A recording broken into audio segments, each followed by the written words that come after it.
shot on these beats. A lazy man gon' stop, but a grinder always gon' eat. Everybody can't do what I do, that's why I'm crushing your crew. From Chi-Town, Memphis, Tennessee, and all through the Lou.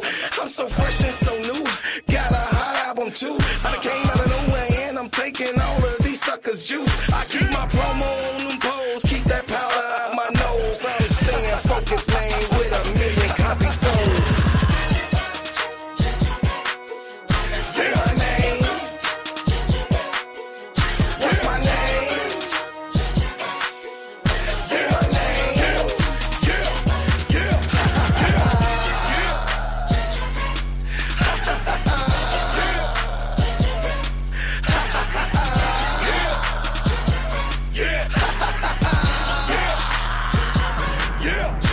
I stayed on the scene, stayed on my green. I ain't never gonna let nobody talk me out of rolling with my team. Y'all know what I mean. It's money hungry fiends. They think they can outsmart you by selling you a dream. And they can't figure me out because they really don't.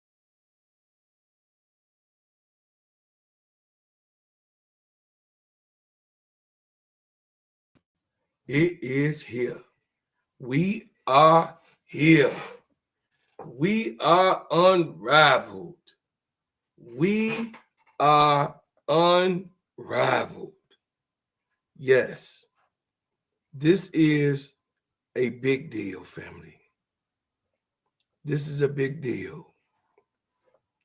We are unrivaled. And guess what, y'all? That's going on right now. That's going on right now, y'all, in basketball. And I'm so happy. I'm so happy about the production and the progress that's been going on. You know what I'm saying? I'm so happy that what's been happening in the progress of this right here, this league, man, look, this league is like 100% on and popping. This league is on and popping, y'all. I'm telling y'all that I'm so excited that this thing took place and the way that it took place. And for sure, at this point right now, how everything is transpiring and the success of it all, you just got to give kudos to Phee and kudos to, you know what I mean, Stewy. Because what we experienced tonight was how we supposed to enjoy the game of basketball. What they did in putting this thing together was absolute good business. What's up, K-Sap? Absolute business. My main man, K-Sap, in the chat, you know what I'm saying, who made all of this happen for myself. And always grateful and gratitude. This is the Gingerbread Man on Steady Serv'n ENT. Y'all welcome. It's an extension of the Simply Ball Dropping podcast. This is an extension of my main man, K-Sap. So when you come in, hit the like button and share. Subscribe to the channel. Please subscribe to the channel. I'm going to give you the content and my thoughts of today and how did that, you know what I mean, how that went. But first, I want to also say that this morning I had went over some things about Asia Wilson and Caitlin Clark. But today, I want to put my thoughts on Nafisha Kaya and Brianna Stewart. So they put together an unbelievable product in time. They put this product together where this Unrivaled league is going to spawn and show the men, but it's always the women who show. And you know what I mean, I'm from the Black community, so it's always been the women that has always been in the forefront. You know what I mean? Just for instance, Rosa Parks, she was the first to sit on that bus and say that I'm not moving. You know what I'm saying? So it's always been the women that always are not afraid. That's why I'm glad they choose a great name called Unrivaled. Unrivaled, in my opinion, set it off on day one. Unrivaled, in my opinion, in my perspective, like my main man Brooklyn, the 80s baby over there. Unrivaled set it off, and it's second to none. Second to none. You got the top 24 stars played tonight, right? 6 and 6, 6, 6 and 6. That was 4 teams played. 4 teams played tonight. And it was a magnificent show. 4 teams gave it their all. And you could tell them girls was out there really playing. Like I told y'all before, this was, you know what I mean, in my previous channels, recordings, I said that they was going to give us the best. Some people was like, oh, I don't think so. They just going to be out there. No, you seen them hitting the floor. You know what I'm saying? Real physical, as the women always are when it comes to, you know what I mean, basketball. Anyway, they are a lot more physical than the men. You know what I mean? The men, you can't even, I mean, damn. I remember when the hand checking, you know what I'm saying? You used to get, an extension of the arm for the hand check. Then, you got to, put the elbow, you know what I'm saying? You can at least extend it from the elbow. You know what I'm saying? You was able to give them, you know what I'm saying? You give them all of this. You could give you know what I mean, playing defense, you could have gave them all of that. But I mean, the NBA that got so soft. I mean, when we talking about Unrivaled, we talking about a league that is making the NBA get it right and have to reflect on itself, and the WNBA to get it right. You know what I mean? I heard a lot of, comments on how they think that the night was. But one thing you did see, one thing you saw was great basketball play by these young ladies. They were serious. They was out there earning their checks. And if not for one moment did I think that they was playing with the crowd. Not one moment. When I say playing with the crowd, meaning that they was taking it easy, because it's easy money and they already done got their situation of the Unrivaled situation locked down. And they just was taking it easy. You know what I'm saying? The whole thing of what I was saying is that at the end of the day, what has transpired is that Unrivaled has unapologetically, as my girl Angel would say, taken space where you didn't expect space to be taken. What I mean by that, they're on TNT. Some NBA channels are not even, teams are not even on the normal local stations like the Bulls. This is a great job by them. I mean, what can I say? Sister Keisha and Sister Key, they covered the game. But I mean, I'm going to go over the box score with y'all real quick and give y'all some of my takes on the game and the way that it was played. You know what I'm saying? So I'm gonna go up here to the Unrivaled, you know what I mean, page real quick and share some things. The Miss, that's right, the Miss, which is Stewy's clan, they fell short to 84 to the Lunar Isles, which was Nafisha Collier. Let me tell you how strategic and how great that was. The leaders of the teams, the leader of the whole entire league, they said we gonna kick it off first. If that ain't no, man, listen, I don't care how they played.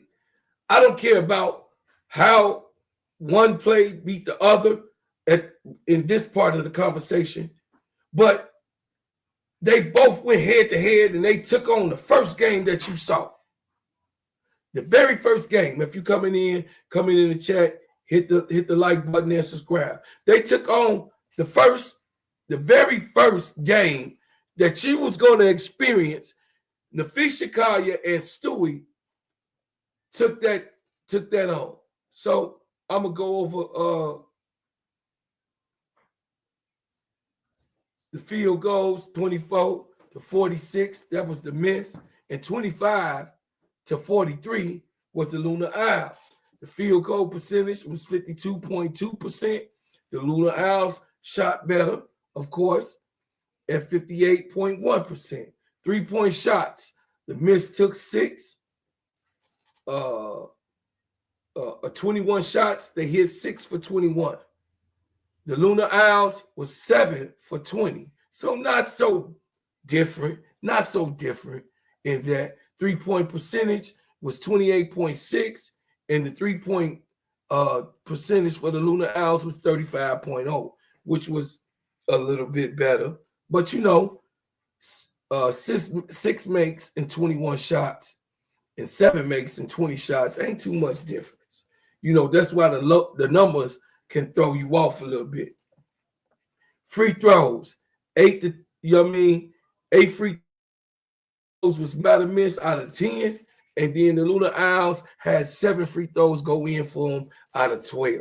So the free throw percentage was 80 for the Miss and 58.3% for the Lunar Isles. The rebounds. Now this was a big difference. That's why I thought that the Miss was going to win, because you know rebounds, you know, wins championships. Like my main man said, you know what I'm saying? Pat Riley say rebounds wins championships. So the rebounds, the Miss had 42, the Lunar Isles had 32, 10 more rebounds. But in the assist ratio, see the assist rate, the assist, the Miss had 12 and the Lunar Isles had 9. Steals, the Miss had 4, Lunar Isles had 5. Blocks, the Miss had 2, the Lunar Isles had 3. Turnovers, now this is where it was a problem. It was 10 turnovers by the Miss, 7 turnovers by the Lunar Isles. But the thing is that when them turnovers came, the Lunar Isles was able to come back in the game. That cost them. Fouls that were shot, 15. The Miss shot 15 foul shots. Had 15 fouls. I'm sorry. Had 15 fouls, and the Lunar Isles had 14. That was a great game. That was a great game. And if you want to see the box scores, Brianna Stewart, she had 6 points. Dejanay Carrington had 8 points. Courtney Vandersloot, she had 11 points. Jewel Lloyd had the 30. We already know Jewel Lloyd had the 30. Chi-Town stand up. Alicia Edwards had 10 points. And then, of course, Rikia Jackson had 15 points. Detroit stand up. For the Lunar Isles, Nafisha Collier had 27 points. Courtney Williams had 14 points. Skylar Dickens Smith had 21 points. Alicia Gray had 18 points. Shakira Austin had 4 points. Y'all already know Cameron Brink was a DNP, so she didn't get to play. So right there, Nafisha Collier team is running just like the Lynx play. Everybody contributed, you know what I mean, in a big productive way. Everybody contributed on the Lunar Isles. And this is how they won that game. But Jude Lloyd was cooking. Woo! Uncle J.E. had to come on live and apologize because I told him the Gold Mamba is not a joke. The Gold Mama is cold. And this was right up her alley. That goes to show you why Kobe liked her. The Gold Mama, she was aggressive. She took the shots that, you know what I mean, that made her, you know what I'm saying, look better. So she was 6 for 12. That was 50%. And 4 for 9 on the 3-point shot. Like, good Lord. Jude Lloyd is, if it's a problem of us not being able to retrieve Kennedy Carter, I stand on business. I always stand on business. Chi-Town stand up. Jude Lloyd is our, you know what I mean, replacement if we can get him. Jeff P., you on the clock. It's the 17th, homeboy. So you need to get it right, my man. Get it right. Get it corrected. Let's look. Let's get Kennedy taken care of. Let's get Kennedy. I don't know what it is. You're not going to get me off of it. But I just wanted everybody to see what Jude Lloyd brings to the table. And me and K-Sap was not off. Me, K-Sap in the 80s, baby, we was not off. Sister Keisha stood 10 toes down with me also. But Jude Lloyd, if you sleeping or you thought that she went to sleep, you got to see her go at it. And Skylar Dickens had something to say about it tonight. You know what I'm saying? With that, you know what I mean? Them last 5 points, Skylar Dickens like, I beg to differ. I beg to differ. You feel what I'm saying? So it was a good, you know what I'm saying, play-by-play. You know, you could see the stats. You could go on there yourself and see the play-by-play, but it's a lot. You know what I mean? They even break it down play-by-play, man. Like, kudos to them girls, man. Kudos to them. You know what I mean? They got it all set up where it won't be no confusion because they only want to start confusion. You know what I'm saying? K-Stat. You know what I'm saying? So the Miss lost at the last minute. That was, you know what I mean, prior to the game. In the last minute, they got unrivaled by the Lunar Isles. And it was a good game. I really, really enjoyed it. And Skylar Dickens had that zombie shot. So now we're going to go over to the Roses. You know, Team Roses, which is my team because I am 10 toes down with my girl, Angel Reese. Yes, I really like the production of Angel. 10 points, 14 rebounds. You got what I'm saying? She did that. I ain't even got to go to the box score because I know what my baby Bop did. You dig what I'm saying? She was in there. She caused confusion. Yes, she did have turnovers. She has to clean that up. You can't be soft and throwing things real soft in those passes. Still be assertive in your assists, baby girl. Do what you're supposed to do. You know how to do it. You know what I'm saying? But you can clearly see that they training her up to be able to be successful at that stretch 4-3, you know what I mean, position. And she also played the point too. She, you know what I mean? She played the point, you know what I mean? For us defense, I'm talking about. On defense, she got on defense on that switch with Enrique. So that was really good. So the box score summary, the summary stats was Team Roses 21 for 47. The Vinyl 22 for 42. The field goal percentage 44.7, 52.4 for the Vinyl. 3-point shots 6 for 16. Okay, which was a better field goal, you know what I mean, for as the numbers is concerned. But like I said, it really don't, you know what I mean, the numbers don't really tell you what the events of the game. So it was 7 for 21 on team vinyl. The 3-point percentage 37.5 for the roses, and vinyl 33.3. The free throws 7 of 8. This was where it was getting tight. 7 of 8, really really good, and the vinyl was 7 of 9. Free rebounds 38 rebounds to 35 rebounds. We know Angel Reese had 14 of that 38. So she gave mass production in those rebounds. Assists, 14 assists by the Roses, 10 assists by Vinyl. Steals, 4 steals. This was the difference. 8 steals. So they had half the steals that the Vinyls had. That's because we turned the ball over and didn't secure the ball. We had to secure the ball a lot more.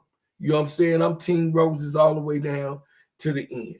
It says block shots. We had 1 block shot. We had 5 block shots on the vinyl. And then turnovers, 11 turnovers. This is what I'm talking about.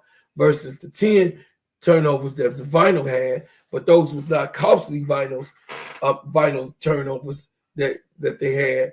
The Roses turnovers turned into points. 14 fouls for the Roses and 12 fouls for the vinyl. We go to the box score. The box score has Angel Reese at 10 points. And she had 14 rebounds, 4 assists. You did. So that was pretty good. That's good production. We just gotta, she had 5 turnovers. We gotta clean that up. So Chelsea Gray, she had 21 points. She had 3 turnovers. You understand? 2 steals, 6 assists, and she had 9 rebounds. So Chelsea Gray had a good game. She was productive. You could tell that she was the leader on the court. Chelsea Gray did whatever she could to help the operation. It kind of got a little awkward because, they got a little bit out of place. I believe that Angel Reese should have, passed the ball more and to get out of hand, trying to bring it up and play a little hero ball when she got to the middle. But that's all right. She going to clean that up in the next game. You saw her kind of lose the ball a little bit trying to post Hemby up with the ball. She just got to work on her connection on dribbling that basketball. Also, grinding to get into that post. KFC had 24 points. KFC was very productive. She also had three turnovers, though. She had 2 steals, 1 assist, and then, of course, 3 rebounds. You got Azuri Stevens. She had 8 rebounds. She had 6 points for the game. And then, of course, Lexi Hall had 3 points, 1 assist, and 1 rebound. They got to find out a way to get Lexi Hall involved. They got to find out a way to make sure that Lexi is able to be productive on that. I think that the coach of the Rose need to work on her roster changes in certain situations in the game. So Enrique Agumawale had 10 points. She had 2 assists and 1 rebound. Ray Burrell, I like Ray. Ray did all right. I like Ray. Ray just, had to seek opportunity. Then she took a elbow to the stomach from Angel Reese down low. You can't be in there messing with the big girls. Can't be in there. You got to be able, Ray? If you come down there with Angel, she going to let you know you down there with one of the dogs. Okay? So, Ray had 7 points, 1 block. Aaliyah Boston had 6 points, 1 turnover, 1 steal, 2 assists, and 7 rebounds. So I mean, she was across the board and being productive. It just was it just wasn't a big shooting event for her. We go to Jordan Canada, 6 points, 2 turnovers, 3 steals. You know what I'm saying? For us, the point guard. And then, of course, De'Erica Hamby had 17 points, 5 turnovers. Her and Angel was turning that ball over. Chelsea Gray was behind them. 2 blocks, 4 assists, and 13 rebounds. So De'Erica Hamby had a double-double. You got what I'm saying? Ryan Howard, that's who we gonna speak about. Ryan Howard said after the game that this right here show you I'm the coldest in the world. This piece right here be mine. That's what Ryan Howard said out her mouth. She had 33 points. She had 1 turnover, 2 blocks. She had and 6 rebounds. You got what I'm saying? So Ryan Howard, she did what she's supposed to do. What's up, Jonathan? What's happening? So I just wanted to go over the box scores. I'm gonna let anybody come up if they want to come up to holler at me for a little bit. I'll be on here, you know what I'm saying, to discuss your thoughts and what you think about the business that was handled. We know about the game, but the business that these girls came on, showed up, showed out, man, they got a great product that they did. I appreciate them, you know what I'm saying, doing the things that they've done for the Unrivaled, you know, at this point. Oh, what's up, brother Jonathan? Guess what? You told me, guess what? What's up?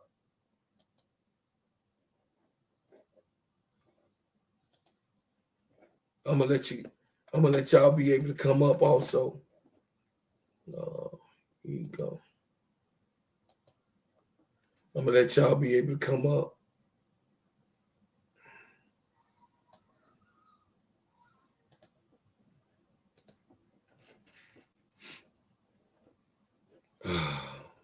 So I'm gonna go into the chat. I got 10 people in here, man. Hit that like button, man, and subscribe. Tell a friend to tell a friend. But what we talking about tonight is the great job that the girls did. It says I ordered my product equipment for my new podcast that will be coming soon. Oh, absolutely great. What I ever ask you to do is anything that you need me to do, I definitely will tell you. But I also want you to get and plug, you know, once again, get up to KSAP here, and KSAP gonna really walk you through. You know what I'm saying? Everything you need to do. Everybody got their own niche. Like me, I got my own niche of how I want to present and talk about things and do it my own way. So, but everybody got their own way of how they want their show to go.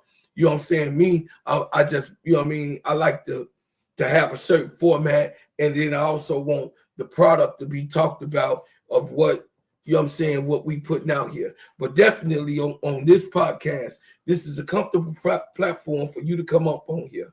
If you come up on here, please be respectful and understand that everybody has an opinion. You can never be wrong on this show. So I want to make sure that this is a comfortable space for you to get your opinion. Angel is ready, bro, Claude. Yeah, she ready.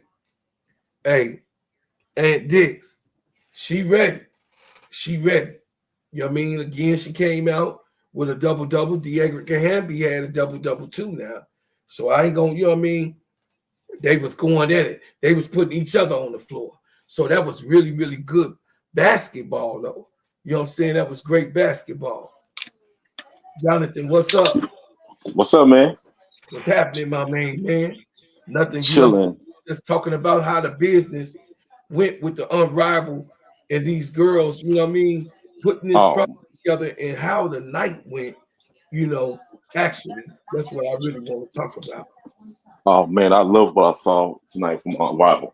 I didn't watch. I didn't get a chance to watch the Mist and Luna Owls game, but I did see the Rose and Vinyl game. And yeah, that right there was some basketball. Like I saw physicality, I saw physicality, I saw like speed, I saw quick decisions. I saw players going for the ball. I saw a splash. I saw shots going in. I saw stuff that I liked. However,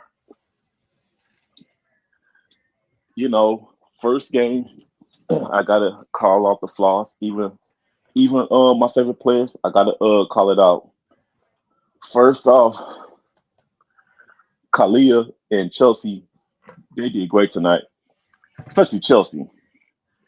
It's just that Kalia, she was she was playing her game, but she was getting cooked at the same time. You know, I think Mhm. Ron Howard, abused her pretty well. Mhm. But the Euro stuff She got that to Khalil work was on. putting on her, She got to work on that defense.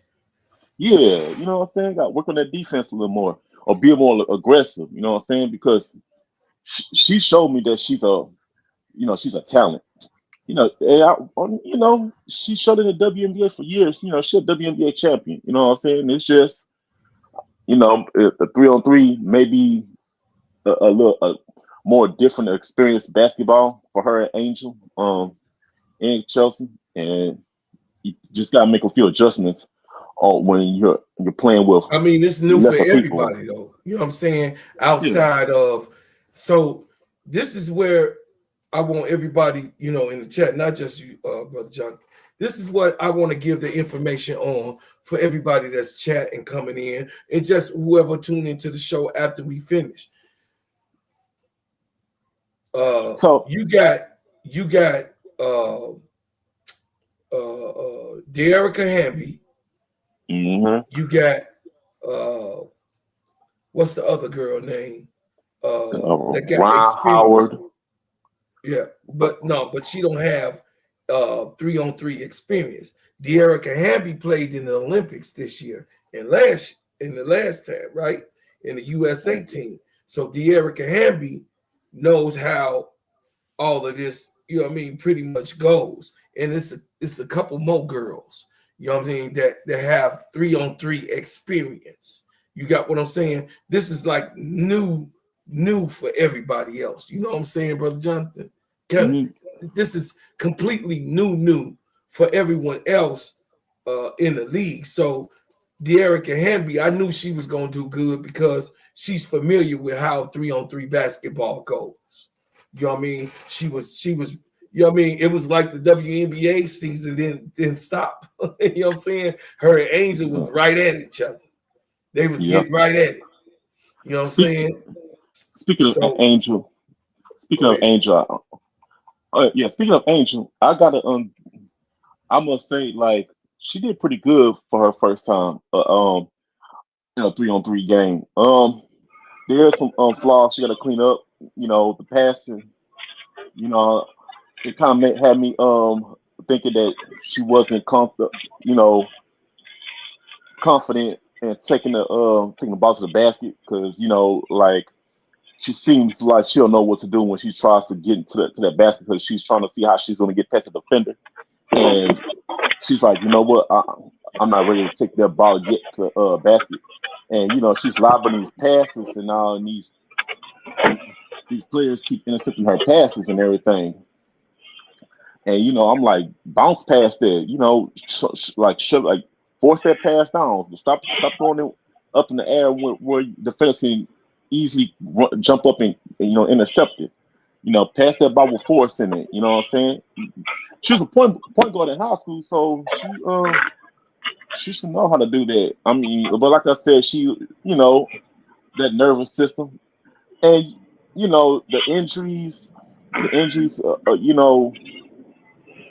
I think the injuries destroyed her confidence when she got to the professional level because she wanted to, because she, because she had all that athletic, all that speed, all the movements on her before she suffered a serious injury where she had to have that plate rod in her leg, and it kind of like changed the way how she plays, and it makes her feel slower now. Now it's like So that's another thing. That's the reason why she can't, make her layups because it's hard to like jump up and throw that ball in when you got that metal in your leg, slowing, distracting and slowing it down your pace.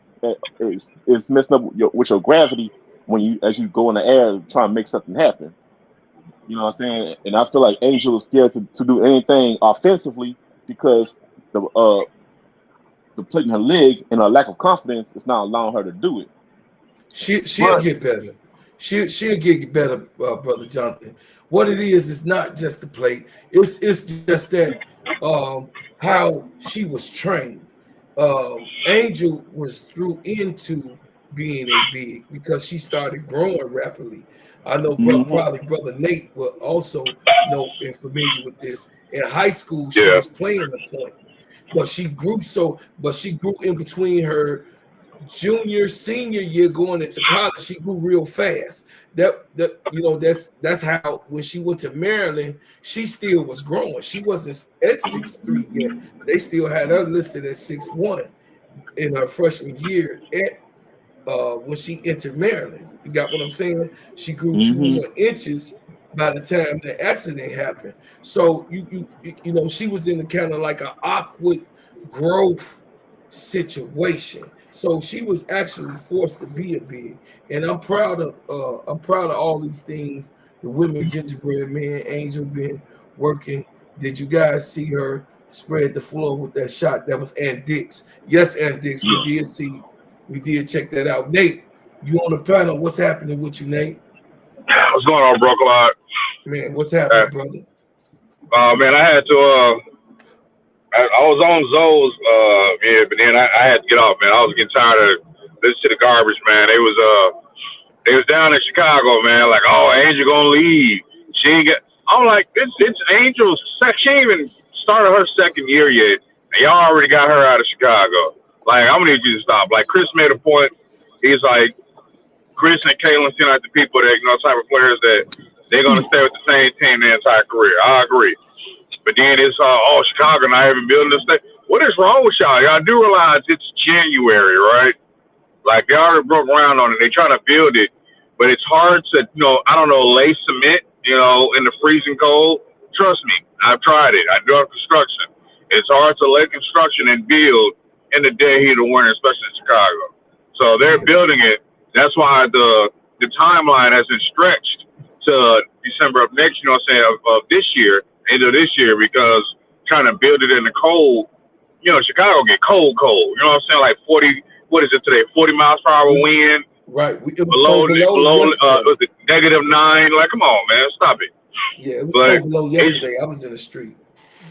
Yeah, it's crazy, man. Like, it's the fact that they trying to go already have her, have her wanting out of Chicago and she ain't played her second year. Like, I understand y'all fans of Angel, but she ain't got a roster yet. Free agency ain't really started yet. What up, like, they ain't woke Ken. Like, y'all don't know what's happening. Kennedy could come back. They can already have talked to Kennedy, like, hey, this is what we're going to do. We're not going to offer you our contract right away. You go ahead, you see if you can find something yourself. Like, it's a lot of, talk to happen, but it's just, it was just like, I couldn't even listen to it no more. I could. Like, it's a lot of people out there that just don't like Chicago. I understand. I don't get it. Like, her second year ain't even started yet, bro, Claude, and they got her already wanting out of Chicago. She ain't gonna want to be there. How you know? You know Andrew personally? I didn't think so. Like, let Jeff build a team. He wants to win. He wanted Angel. He said it himself. He was glad. He's like, man, I think God Angel was there, and we was able to trade trade up and get her. Oh, he ain't want her. Come on, man, stop that. No, if he didn't want her, he'd get rid of her. Right, he wanted her. Yeah, he wanted her. He knew what he'd get.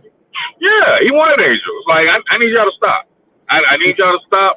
I don't know what y'all don't like about the Sky. Like, oh, she going to Atlanta. No, she's not. She gonna be in Chicago for the rest of her career, for the next 10 to 15 years. She's gonna be in Chicago. You can't build nothing in the winter. If you any contractor that tells you they're gonna lay down cement in the winter, fire him. Cement doesn't cure well in the cold. Exactly. Thank you. It's hard. You can't build in the winter like that. Thank you. You can work on the inside, but anything with cement, it does not cure well in the cold or the extra hot weather. The best time is spring and fall for cement. This is known. Anybody that knows construction knows it. But bro, Claude, Yes. you know what I need to talk about, bro, Claude? Go ahead. I need to hear all those people that were doubting you when you said you want the gold mamba. Because we watch her today, bro, Claude. Yeah. She still got it. Hey, hey, I was saying it. I said it. I'm like, hey, we can trade for Jewel. We don't need Jewel. All right. I was like, okay. I was like, but she's back. Oh, we don't need her. We don't need her. She washed up. I was like, all right, okay. Bro Claude me and Bro Claude said it 10 toes down. Bro Claude. We talking about the number 3 pick as if LeBron James is entering the draft. Did you see what Jewel Lloyd did against top tier defenders in a game that was all sprinting? All sprint. And Bro Claude, we sitting here comparing her to college players that can't do nothing unless they're wide open. Right. Well, yeah, I love Liv. Like that's Mike, right? Yeah. No. Yeah. Listen, John. If Olivia Miles is there, that's a point guard, elite point guard. They don't go on threes. You have to take her. But I don't think she's gonna be there. But we're gonna sit here and act like Citron is more valuable than a killer. Jewel Lloyd, right? Thank you. Of Jewel Lloyd that can take the ball and say, "Get out of my way. I got this." Those don't grow on trees either. Hey, you know, Jonathan been around a long time, and brother Jonathan gonna tell you also that a lot of things that I say is pretty controversial. It's That's true. It is.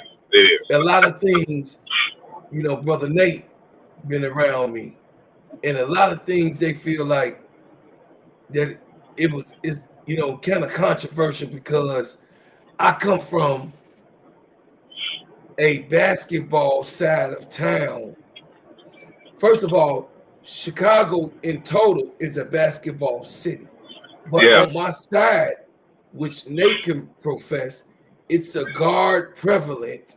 Yeah. The West Side builds and produces guards supremely to handling the ball very quick, very, very productive. Aggressive. Yeah, very aggressive. Yeah. Aggressive. Derrick Rose, he was Southside. Chicago about guards, period.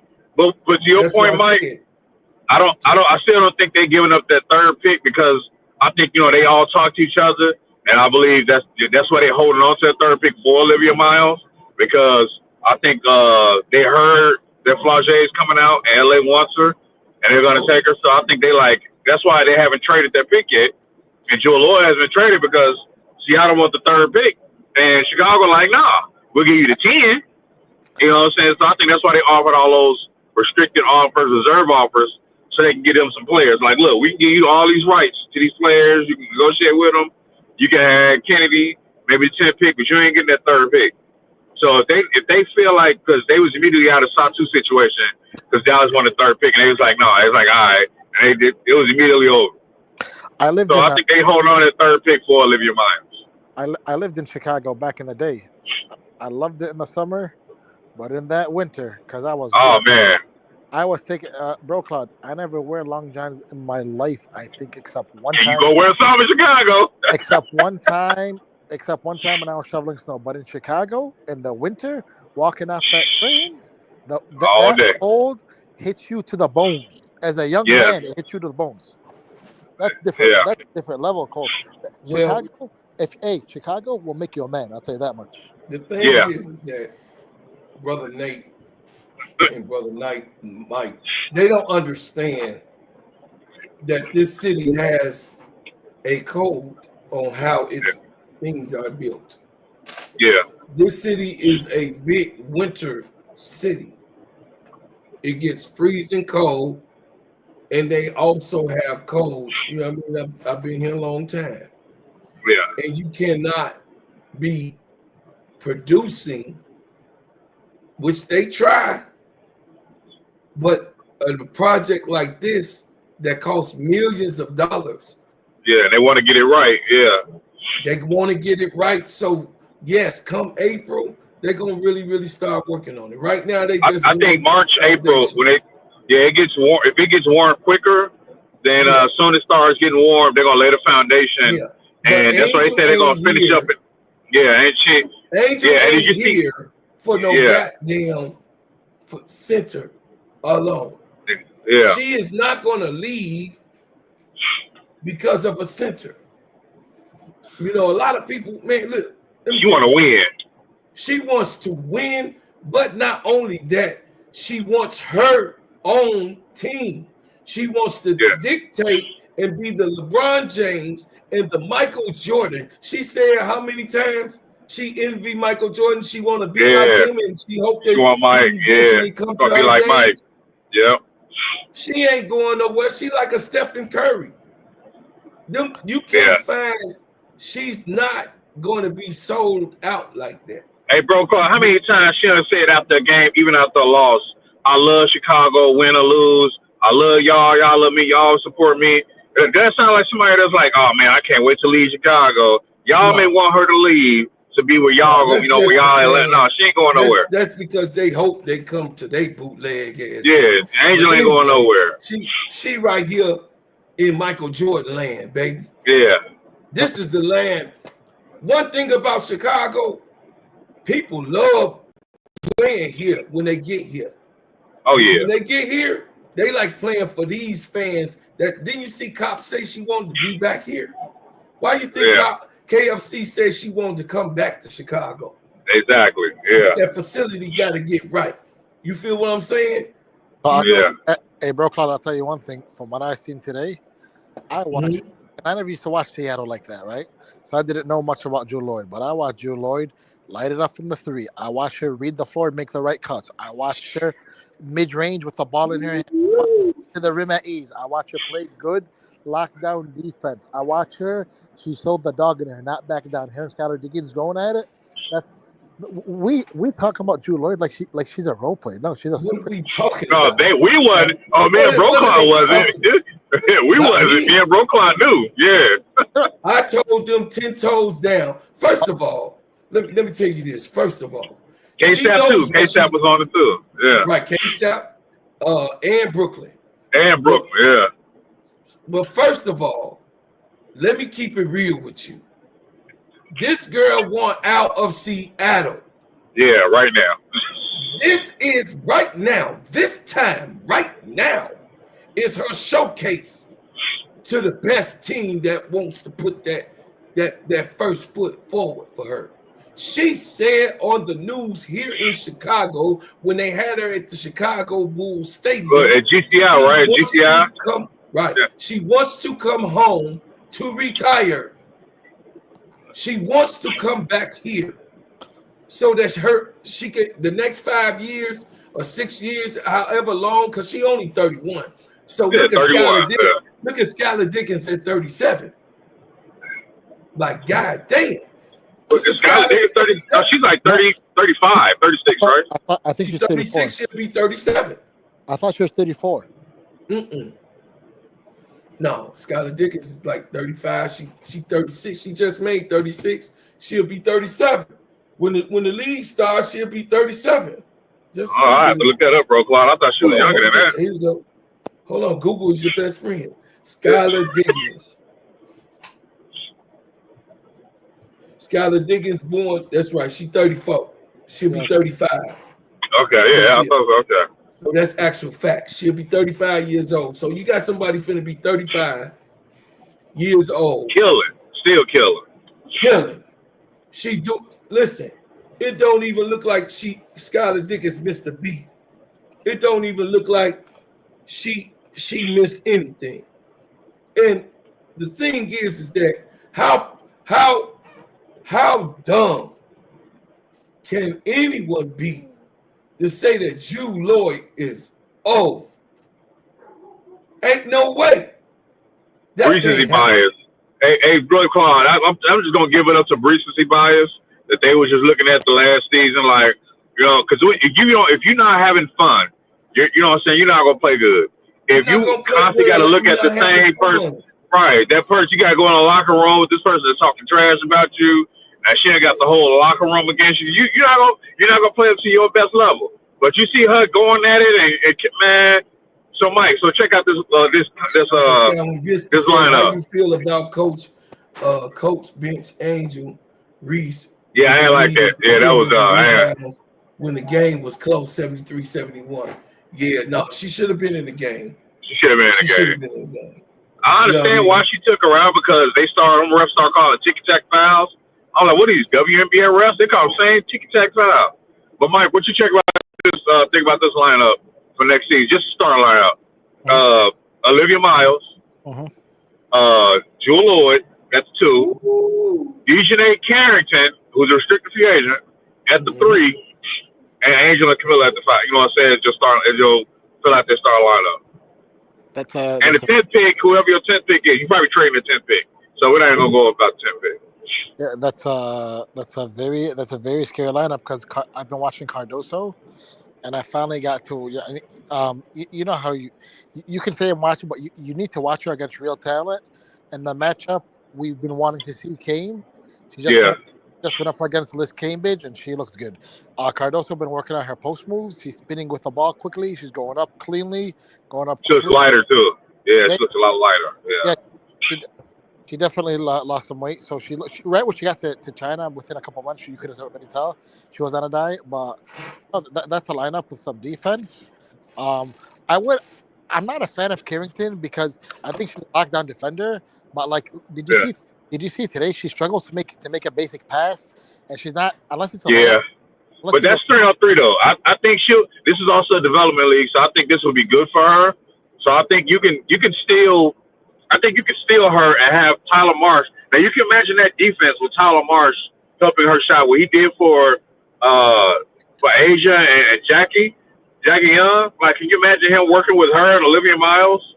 Well, that's what I'm looking forward to. The development of Tyler Marsh, and that's why he got was a coach from Atlanta.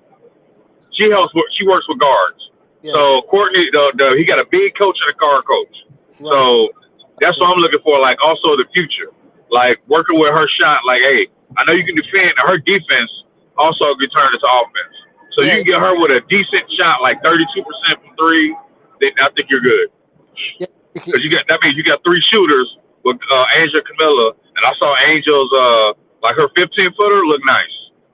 Yeah, if she can improve that shot. I mean, listen, she's a good player.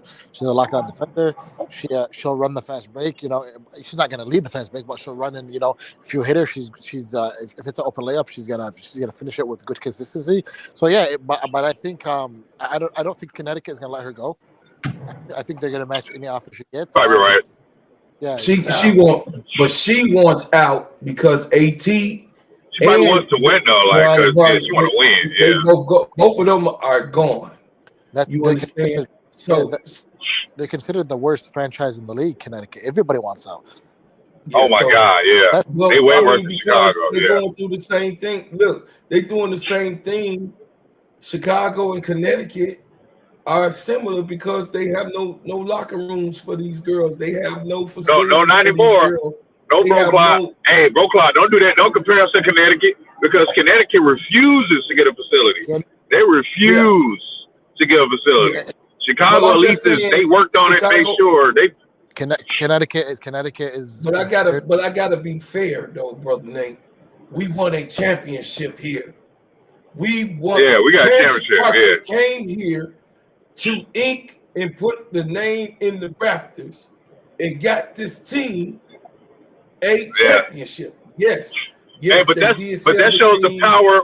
You're right, and they still didn't get a facility. But also they got that's why they brought Natalie in. They got more money. Got Dwayne Wade. You need more money. Like, they independent millionaires. So you got to have somebody to tell them, like, hey, you need to move this money. You need to get this going now. And Angel and Camilla was the ones that. That's the topic of today, brother Nate. That's the topic with Nafisha Kaya and Stewy. This is the topic of the day. Good business, product perfection. Yeah, you're right. Yeah, you're right. They didn't break a whole league with over $37 million that they did in 8 to 10 months and got this thing where it's supposed to be, perfect in production and in promotion and in progression, and all of the players is bought in. It's 3 years. They said they've been working on this for 3 years, Bro Clyde. They said they've been working on this for 3 years. I mean, but they didn't get it moving for 8 to 10 months. It's documented. Yeah, Yeah. but Nate, here's the thing. Remember, I brought this up like many times in the past, right? In my Yeah. opinion, a major issue that the WNBA has is there is not parity among the owners. So some owners are millionaires, others are billionaires. The difference between the two is the same difference between somebody working a job making 50K and somebody making $1 million a year. It's a huge difference. Like Big difference. Yeah. I'll give you an example, right? Look, right? Chicago stepped up. Connecticut is not, right? The Yep. Fever already had a practice facility. And what did they just announce? They're going to have the number one practice facility in the league now. And they already Well, they was have using one. the Pacers. They was using the Pacers facility. Yeah, Yeah. but they have full access to it. They have Yeah. full access to They it. have total access to it. And It's so totally it's different. it's like theirs, right? There's They no didn't waiting even list. want them in the Bulls Stadium, man. That Yeah. was bogus as hell. Yeah. And then out of nowhere, they announced 100,000 square foot facility at like 90 million, 80 million, and that's because they already own the land. The guy owned the land. They already on the land. Yeah. Yeah, otherwise it was going to cost, I think, over 100 million. They were saying so. They're about to give them the best practice facility, and what it comes down to is the owners. There's a huge wealth disparity among them. Some of them Yeah. will drop 100 mil without thinking twice because they're so wealthy. Others they have to think about it, and Yeah, they got to think about it. Come collected. Yeah, come to agreements, and like Chicago, yeah, they had to make sure they had to come to agreement with the suburbs because they was trying to do it downtown. But like I was told before, me and Brooklyn know about Chicago and the mayor and Jerry Reinsdorf, who owns the Bulls and the White Sox, and and his own TV thing. He's really freaking rich, and he wanted a part of what Sky was doing, and he wanted a huge pocket of it. And they was like, "No, you didn't want no part of it," because I remember when the Sky started, he wanted no part of Chicago Sky. So he was pretty much blocking them from getting real estate. There's also that was causing us. He was blocking them from getting real estate because he wanted a piece. The owner, Michael, said, "No, kick rocks," because we tried to get you in on it. You didn't want no in on it. So he's blocking them from going downtown. So they had to go out in the suburbs and make a deal with them. Yeah, and then another thing is that you got to have your local government and state support, right? So like on the reports they were talking about the fever, like that Indianapolis, the mayor, the state, they're all in. Yeah. They're gonna cut. They're probably Claude, gonna cut every red tape they could to expedite the building for them. You know what I'm saying? So you need that local support. You need the government not playing games with you, the city government, and the state government, to make these things come to fruition quicker and more efficiently. So we need the city of Chicago, the government needs, or wherever they're building it, and not just that, right? Step up, with security, with the police around the stadium, stuff like that. You need if you can get the local government, gotta get all that together. Yeah, if you can get the local government support you, because Chicago's local government, they're known to drag their feet a lot. You know what I'm saying? And they're not known to be like when it comes to financial decisions to be the best in that. So they need. They're not the best. They're the worst. They're gangsters. I didn't want to say it, bro, Cloud, but you said it. They're gangsters. Bro, Cloud, you said it. But the fact that they got behind, I think that just shows the power not just of Angel Reeves, but of women's sports coming up now. That they pushed that envelope pretty quickly. Like they was like, "Hey, we gotta get this going like right now." Because also, I think the next step is an arena. Right now, I think the max arena at Wintrust is like 10,000 or 12,000. They need to be somewhere bigger because they're gonna be selling those seats out pretty quickly. Actually, I think the season tickets sold out already. Yep, but Nate, they can't, like, those type of decisions are different. Like, because Chicago, I think, averaged like 8,700 tickets sold last year. So what you got to do first you have to hit capacity, right? Like you have to sell out every game, and then once you do that, then you got to jack up the ticket prices and see if you sell. Oh, they did that already. Yeah, they jacked up ticket prices this season. Indiana games are $400. It's $389 for the cheapest ticket to get in there. What do used to be $20? Do you know what they got the Dallas versus Fever, Clark versus Page floor seats costing right now, bro, Claude? What it is? This is at Dallas, so they're 7,000 seat. What do you think it is, bro, Claude? You said what? Dallas Wings? Dallas Wings, Page versus Clark. What do you think that? Somebody was telling me when he was on the site. I don't know if it's a aftermarket sales site. You know what they were selling the floor seats for? Well, like $1,500. Told me $5,000. What? Yep. Are you serious? Well, he told me. Yeah, they took the Indiana Fever game. They took the Indiana Fever games off the season ticket. Yeah, you know the Minnesota Lynx season tickets. You can buy full season, or you can buy half season tickets. Right? You hear me, Nate? If you want the Fever game, you have to add it in addition. Same thing. That's Hey, Mike, you was going in and out of your connection. I couldn't hear you. Oh, my bad. I said the Minnesota Lynx, that they have season tickets and half season tickets, right? And if you want to add the Fever game, you have to add it in addition for a huge cost. Wow. Yeah, they're charging. It's crazy. It's crazy. Now, do I think they're going to get 5,000 for 4 seats? No. This is Dallas. This ain't LA. This ain't New York. You know, maybe there's a lot of oil. There's a lot of oil rich people in Texas. Maybe they do. I don't know. But it's insane what they're charging. But so Chicago, if they sell out, like, they raise their prices, they sold out next season. If it's if every game is 10,000, and then they're gonna study the traffic, the internet traffic. There's a lot of people trying to buy aftermarket. Then at that point, you need to contact the United Center and move your games there. Come up, Sister Keisha. You know what I'm saying? But I'm just saying. I'm gonna tell y'all this. There are 4 points of business, which we call it a box. People like myself that's an entrepreneur. I've been an entrepreneur since 1998, July the 21st. It's a 4-point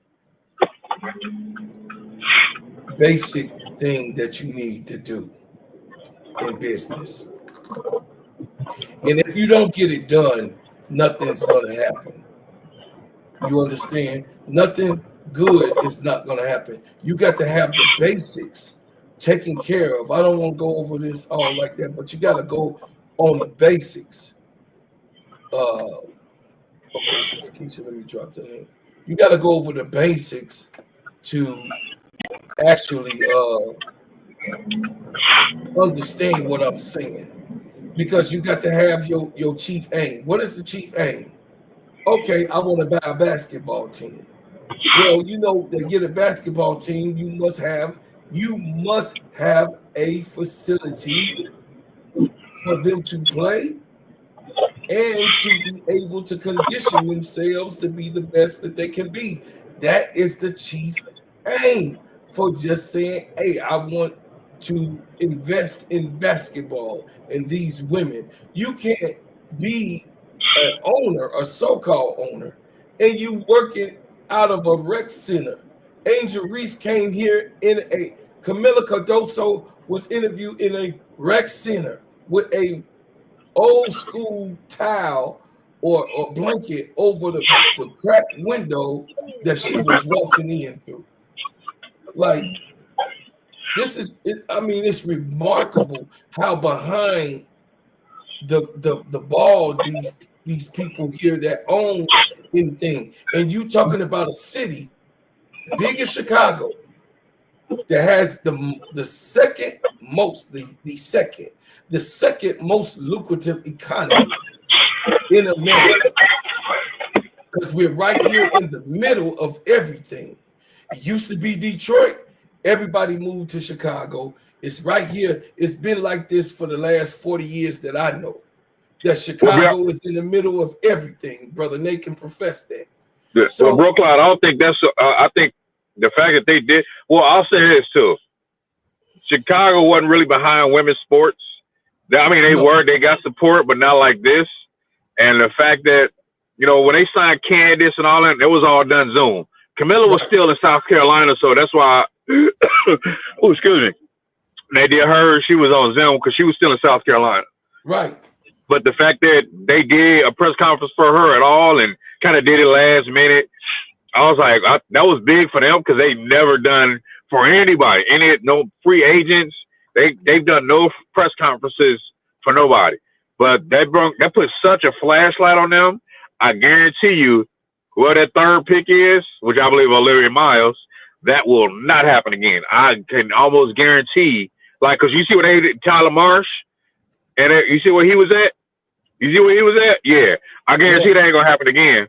I guarantee it ain't going to happen again. They was like, you know what? Yeah, let's put them somewhere else. So when they introduced Tyler Marsh, they had a whole thing, had a sponsor. So when they do the draft pick, when it happened with Angel, they put such a flashlight. I can almost guarantee that's a less than 0% chance that will ever happen again. Man, that was so because Angel put a flashlight on everything because there's so much fans, so much following. They was like, oh snap! So she big. Yeah, you dummies. She big. So when you have owners that's been so behind the 8 ball for so long. And then Natalie, that's what Natalie was doing. She was letting them know, like, hey, you can't do this. You got to put her somewhere. They was like, all right, well, set that up and put up a Scott. She like, oh, okay, for real? All right. So I guarantee you they listened to her again. And she was like, hey, yeah, you see what's happening on social media? Yeah, it's not a good look. Y'all going to listen to me now. So I guarantee you that third pick will not be in no broke down gym. So that ain't happening again because Angel come in here, puts a flashlight on everything. Everything. Yeah, that's not happening again. Yeah, they were stubborn, man. They were a bunch of stuffy dudes stuck in their ways, and that's not happening again. So D Wade didn't like that. Natalie didn't like that. So when they introduced Olivia Miles at third pick and Jewel Lloyd, or if it's Jewel Lloyd or they bring Kennedy back, whichever happens. Well, if that third pick, that won't be in no gym. I guarantee you that. Sister Keisha. The subject what y'all talking about tonight? So the subject was, of course, my subject is about how good of the business that Phee, Shakaya, and Stewy, we just giving them their kudos, and it says the Unrivaled tonight was a success. And then I highlighted, Stewy, Phee, Angel, and Ryan. We just the good players. We were highlighting it on how it was great production. It was perfect. The way that it was laid out and what all transpired for as the games was concerned, and for as the overall look of it. So my whole thing is the product perfection of it. They were able to navigate themselves while they're in a season with their husband and other guy, husband's friend, to produce all of these people who invested up to this point. They got 37 million now, right? Because Coco came and then Coca-Cola came, right? So they had 37, right? So 37 million in lucrative funds on top of the other things that got paid for, the facility getting built, the doctors, they got massage therapists, they got regular therapists for mental health. That's why I didn't understand really how Kelsey Plum just got out of there. But I understand she just needed to be by herself. But from physical, physical therapists are there.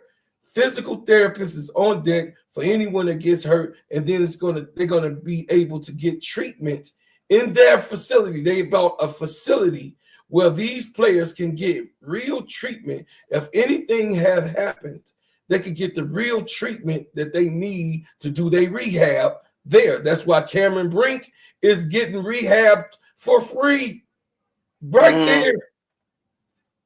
Yeah, it's not coming out in the pocket. It's already paid for with her being a partner of the Unrivaled. So she's doing her whole total rehab. You heard what she said. She's doing her whole rehab right now during this season for free. Right. So, it's like I'm just pissed off the way that the WNBA has handled their business. And not ready and behind the 8 ball. And I just, me personally, I think that not only did Asia and Caitlin Clark missed out, the WNBA also missed out because what they should have done to help them is give Unrivaled the blessing. Partner with them. Partner with them. No, I don't care nothing about, oh yeah, they good, you know, they could use our players and everything, all that agreement and all that. No, they should have, what you just said, partnered up and say, hey, this is an extension of league. But you know what? They probably would have messed that up though, Sister Keisha, as I'm thinking about it. Because, right. You know, it's just like these people in this league outside I mean, Kathy pulling out her hair. It's not Kathy though, brother Ant Dix. It ain't Kathy. Kathy pulling out her damn hair right now, trying because she's a shark. Me and Keisha, you know, over the last year, we've been talking about on KSAP channel how she don't give a damn if you bust her eye, bust her nose, scrap on the floor. It's all good politics for her. It's all great. You know what I mean? She don't care nothing about none of that. You know what I'm saying? Who's having racial problems and mental problems. She don't care.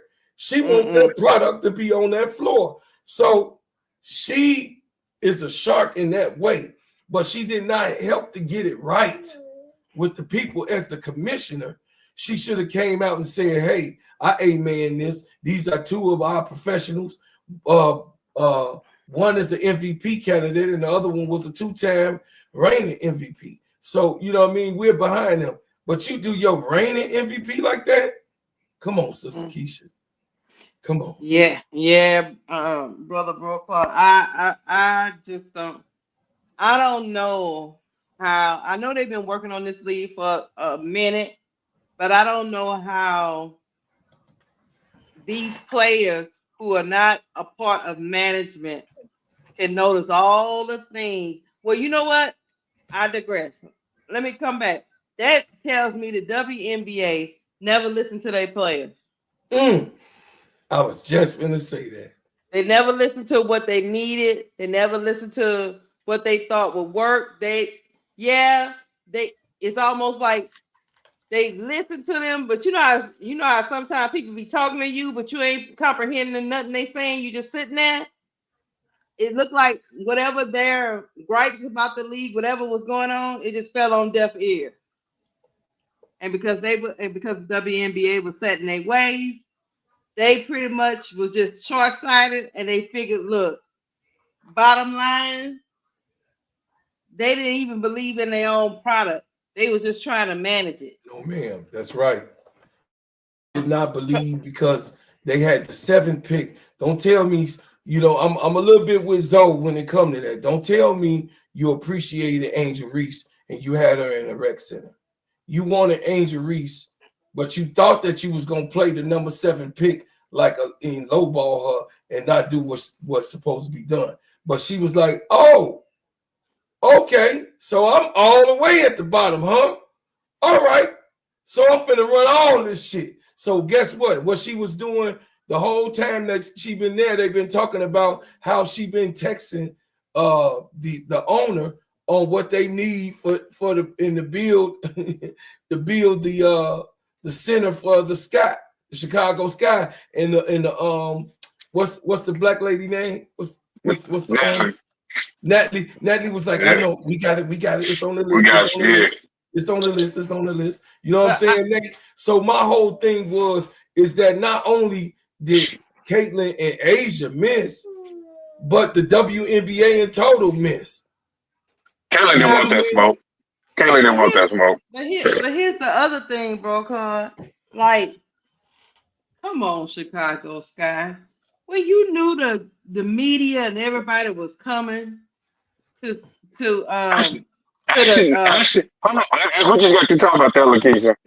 That's what I was just saying is that that was the first time Chicago, the Sky ever did any press conference for any play. Even when Candace came back, she was Zoom. Camilla was still in South Carolina, that's why I heard the Zoom. But they never did a press conference for any free agents, like for anybody.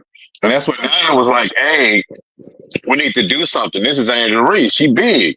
And it was like, we could put her in this gym over here. That's why I said when she came, she put a flashlight on everything.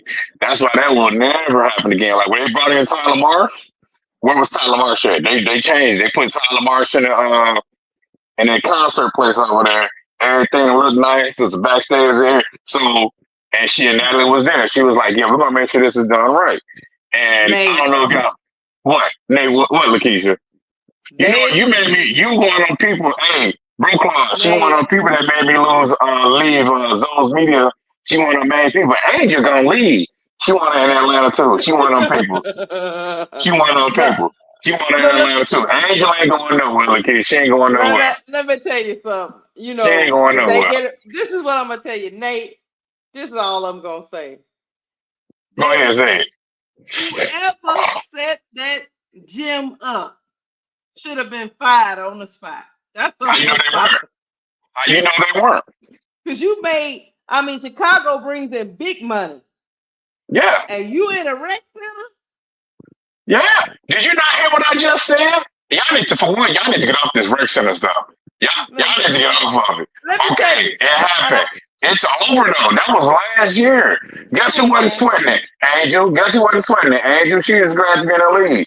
She was like, man, they told me I was gonna be cut. I wasn't gonna be in the league. She was glad to be on the squad and talking to the owner about that, like Pro Clark just said.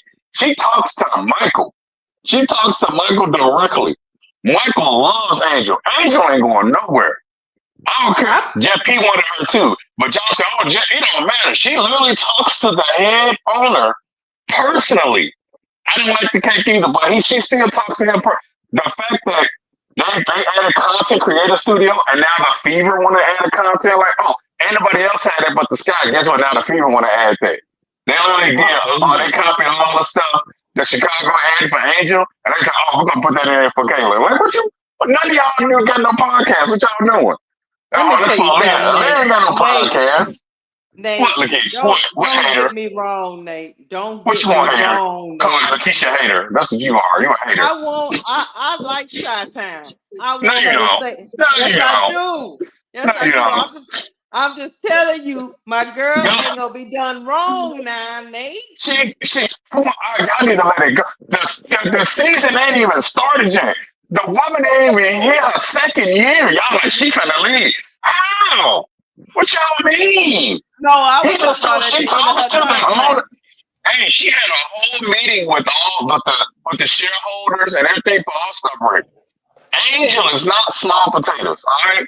When they realized who she was, I guarantee they apologized. I guarantee when she had that meeting at All Star break with Michael, not only the shareholders, but she told them like, "Hey, look, this is what you know. What I'm saying for the beautiful facilities." That's why they announced it. She wasn't surprised because she already knew. They already told her. Okay, she was as long as y'all get it right. As long as y'all get it right, Nate. Hey, the roster ain't even, Lakeisha, the roster ain't even started building yet. With the Telepro, they ain't even started yet.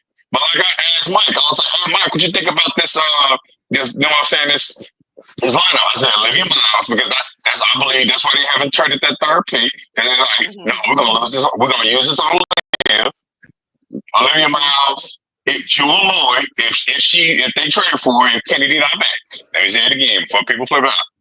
If Kennedy is not back, because I think there's still a chance Kennedy comes back. People be flipping out, but when you start talking about Jewel Lloyd, yeah, they crashing out. They be crashing. But Jewel Lloyd proved and broke right, and K-Sapper broke. We've been saying Jewel Lloyd.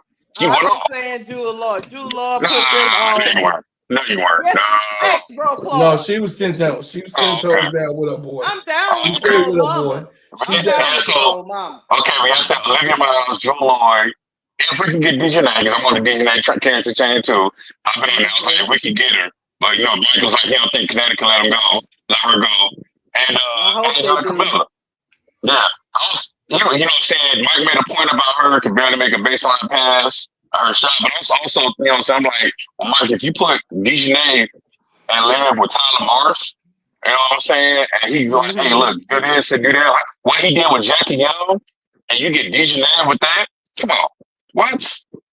That lineup instant, you know what I'm saying? That's instantly a contender. I believe that's instantly a contender because then all you gotta do is fill in the bench with good players. I think you get Janelle Salon, you know what I'm saying? You throw her back like, hey, we'll give you 150.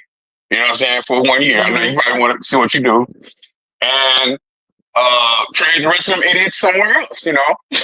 Right. Say the rest of them idiots. Trade the rest of them people somewhere else. Because why they offer Dana so they can trade her, okay? You can find somebody, you can find something. And they can always like, you know what I'm saying, renege on it. That's what y'all don't know. They can also be like, hey, we're gonna terminate your all rights. We actually don't want you. Because I think they can do that too. They can also terminate their rights. Look, all I wanted to make it known, I'm telling y'all, all I'm going to tell you is, I'm just going to tell you, when y'all first met me, Bro Club, what did I tell y'all? I twerk for Angel. Right. When she go, you go. Nah, you was up there on Zoe Media trying to toss her. She going to Atlanta. Angel ain't going nowhere. I had to leave off that line. I'm like, I can't listen to this garbage. I can't listen to this garbage. This is garbage. I can't listen to this. I'm like, I gotta go. Y'all are delusional. Angel ain't going nowhere. Let me tell you something, Sister Keisha. Tell her, Bro Quad. Go ahead, tell her.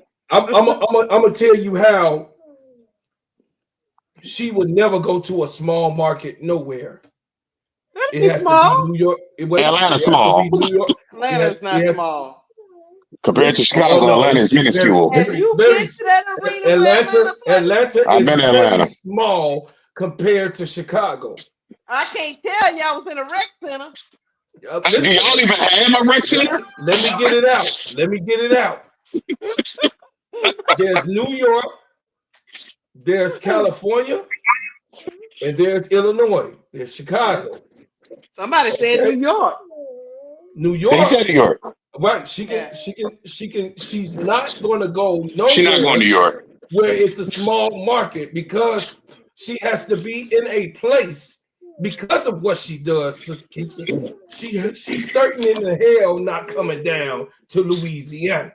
She ain't going all the way down. Wait, hold on. Pete got his ass out of Louisiana, so shut up, Sister Keisha, with that nonsense you talking about. There's nonsense. Thank you, Bro Quad. Wait, hold Nonsense. on. Let me cook real quick, brother Nate. Go ahead, cook. Hold on, let me cook real quick. I need that sound bite. Let him cook. Angel Reese is a 10 toes down type of player. Angel Reese also said she wants to be like Michael Jordan. Wow. And she hoped that he would one day come to her game. Wow. Did not leave. She wants to be known to be the pillar. She wants her statue to be put up in the Chicago Sky's building. Go ahead, preach. She's a 10 toes down type of player. She is not a whore type of player that can go around like LeBron James. She is the type of player that people come to play with her. Not a whore. Yeah, a whore bouncing around. Yeah. Like LeBron. Listen, Angel Reese is the #1 WNBA player that everybody wants to be with right now, right now, outside of Phee and Stewy doing what they doing, outside of Phee and Stewy, I would say, because Phee and Stewy, they all came, they followed Phee and Stewy. Go ahead, preach, brother. But I'm talking about as an individual. Everybody out of this last year want to come around Angel Reese. You know why, Sister Keisha? Because she produces money. She produces money. She gotta win now. She gotta win. Listen, the winning part. Look, all I tell y'all, don't talk to me. Y'all gonna get Jeff P straight. Y'all in Chicago. I'm already at his ass. Get him straight. Hey, you gotta let him cook. You gotta let Jeff P cook too now. Jeff P. I'm gonna get Jeff P. I'm gonna let you know why Jeff P got Jeff P. Until Jeff P mess up, because Jeff P got us Angel Reese and Cardosa. We had no first round picks last year. None. Zero. You believe in Jeff P? Until he give me a reason not to. Okay. Until he give me a reason not to. Because he got a plan. Because Angel want to win, and he has a plan. So, Sister Keisha, They want Angel Reese out of Chicago anyway. Who want her out? He'll wait. No, I hear it. It's not what you're saying. I know. Who do listen, I'm talking the people about that was just online with them people.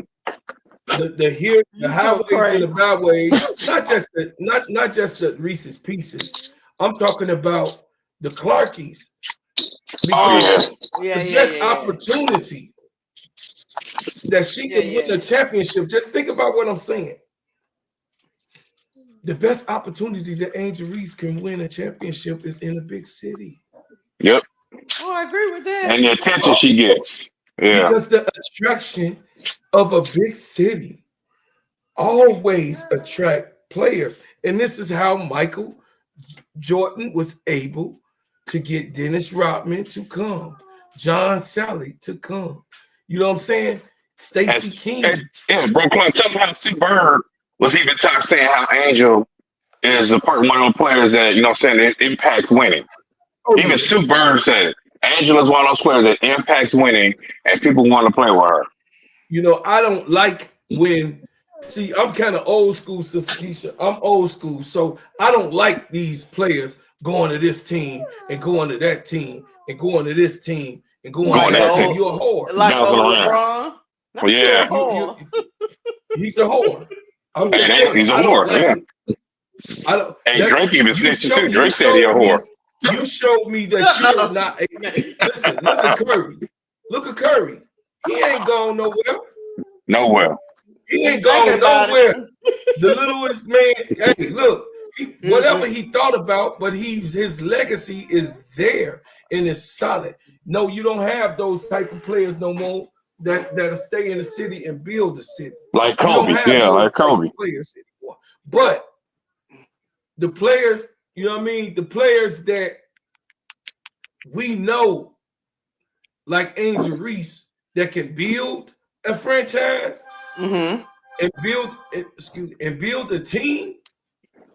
Teams like Chicago got enough money to never let her go nowhere. I'm just letting you know that. They better get their stuff together to have her here. What you talking about getting together? What they gonna get together, kid? They ain't even started for this. You act like the season started and we got a bunch of bombs on our team. I'm gonna be honest with you. I just don't like that. To be honest, I was okay. The teaspoon thing kind of got me a little sour. Yeah, me too. And Let it go. Then the Kennedy Carter saga. But it ain't even over yet. That's what I'm saying. You don't know what they're doing. I'm pretty sure he let her know. Like, hey, they let her know. Hey, this is what we're gonna do. Da da da da. I'm pretty. Her agent and her already knew what was happening before it happened. You know what I'm saying? Everybody flipping up.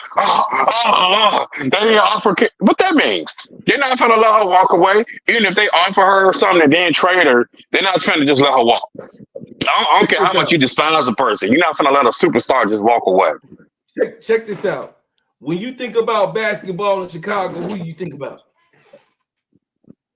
Real quick, who you think about basketball in Chicago?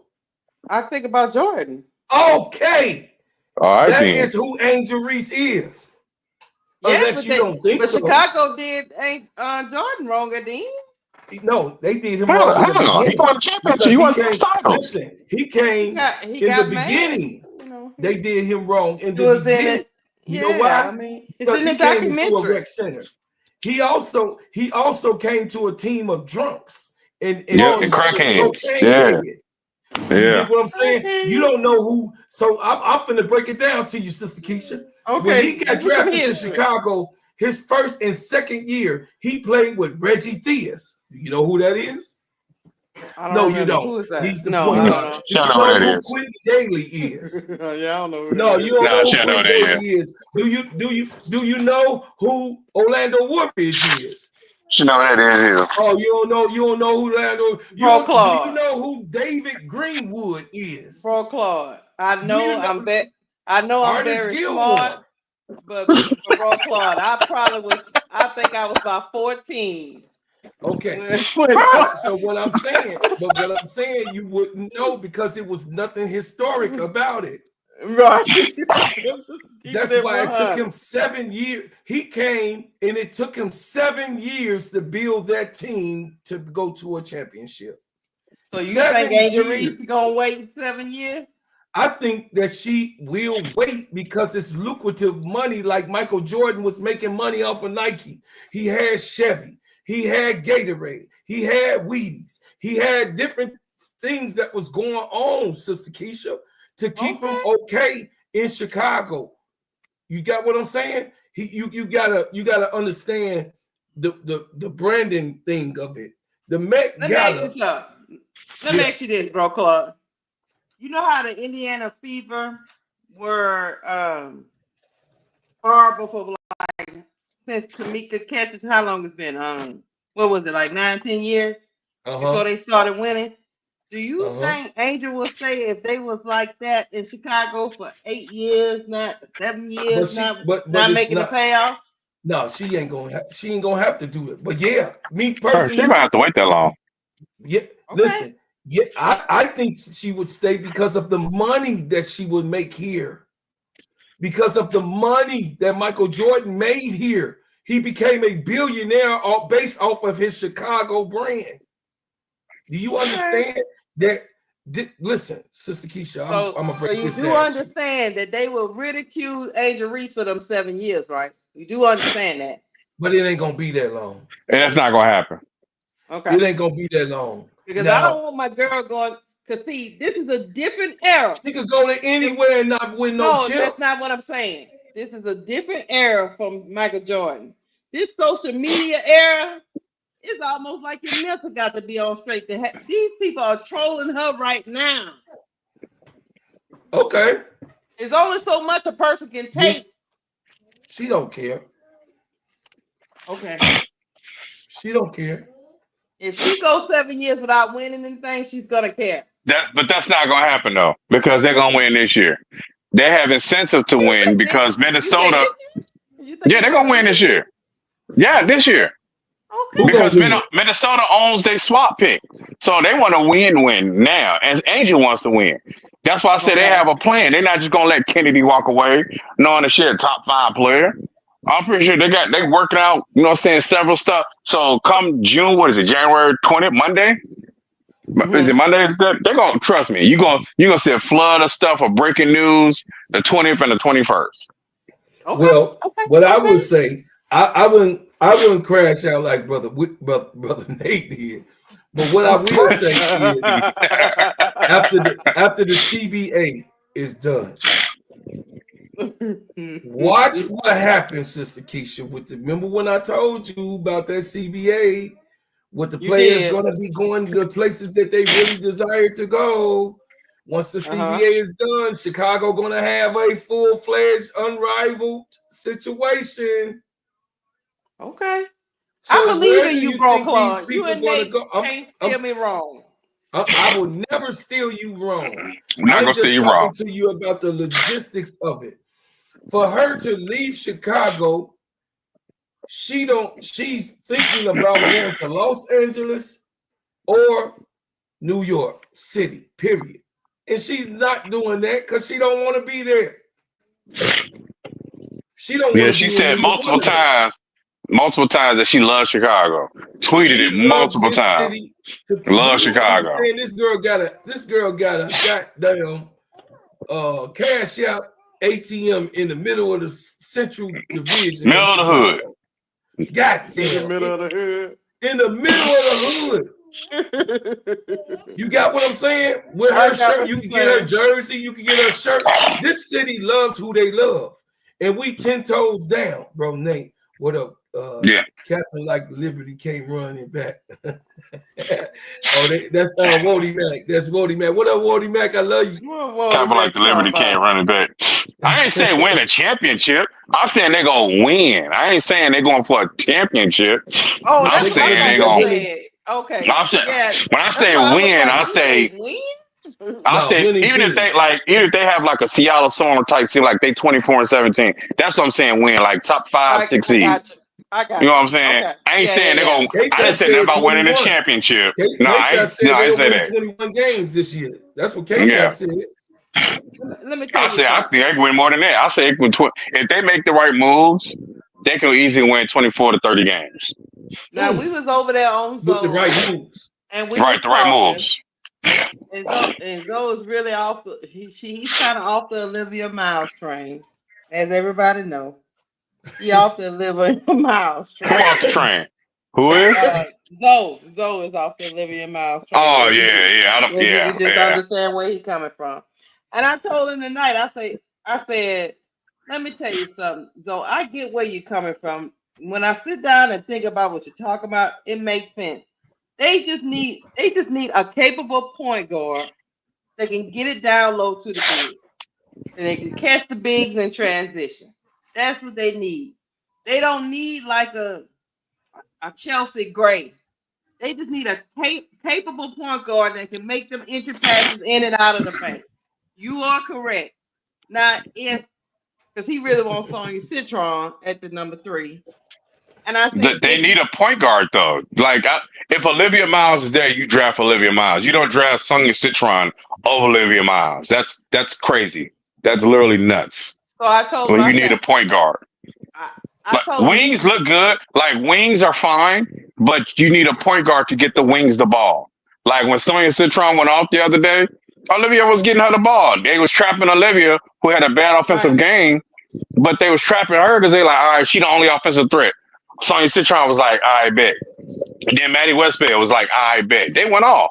But it was because the point guard was setting the table and getting him the ball. And Sonya was like, all right, let me take this off the bounce. Sonya Citron looked really good with Olivia Miles. Nate, you talking to a person that wants a point guard on the floor. I want a floor general. I agree with you. Yeah. Oh, okay. I just understand it. I understand. All I was telling him was if Olivia Miles is not there, I get what you're talking about. Right, that's the only reason. Yeah, that's the only way. Yeah, get you Sonya Citron and then get you somebody that you think is capable. There's other point guards, they might not be just as flashy, as you know what I mean? She's just the better one out of the group. Right. You can get somebody else to pass because it's really confusing to me that you in the WNBA you can't pass in the post. I watched. I don't understand it. I don't understand it. So that's the only Dana Evans. That's another conversation. That goes to show you that Dana Evans was on the bench the whole time Candace Parker was here, and she was a big to get the ball into. Yep. That just shows you that she didn't play that much with Candace Parker. Yeah, the few games she played, like I said, I've been watching every Sky game. I remember the Sky was first initiated when the WNBA started. All right, so when Courtney was out, when she was hurt, she was overseas, and Dana started those first few games. The second season after the Sky won the title, Dana had a couple good games, and she that game against the Sparks, where when Jordan Cannon was still with LA. And Dana went off for I think almost 30, was 28, 5, and 4. And guess what? She gave up 35 and 7. If she not playing defense, she's like, all right, I ain't playing defense, I'm gonna score. That's why she be killing overseas. She gotta sell home out. I wouldn't even playing defense. Yeah, so y'all be like, oh man, she killing overseas, she needs to bring that over here. She's not. Because it's an actual system over here. Hey, play within the system. She was down in teaspoon. I ain't never played like this. Well, James Wade did it. This is not James Wade. It's a different system. And the fact that the vets never bought in was a super detriment to teaspoon. And she was like, hey, I'm going to let the vets take care of the thing. And the vets literally hung her out to dry. They was like, nah, we don't like this system. And free agents are going to, they even running their mouth. So, man, that's what I'm like, man, they offered her that so they can trade her. All right, we got her rights. We can give us a second round pick. How about a third? A future third? So I think they offered that or put her in a bigger trade package. Maybe the 10th package, the 10th pick up and get something else. And you throw in Dana and the rest of them people except Michaela on your way. So check this out, y'all. Check this out. Guess what? Check it out real quick. Hit that like button if you in here and subscribe to the channel. I appreciate subscribe to the y'all for channel. being here. Subscribe. Then go over to my baby over there to cut that ish. That's right. My partner in crime, Cut That Ish podcast. Go and subscribe to my sister Keisha. You know what I mean? Podcast, man. Listen, this is an extension of Simply Ball Dropping Podcast with my main man K-Sap.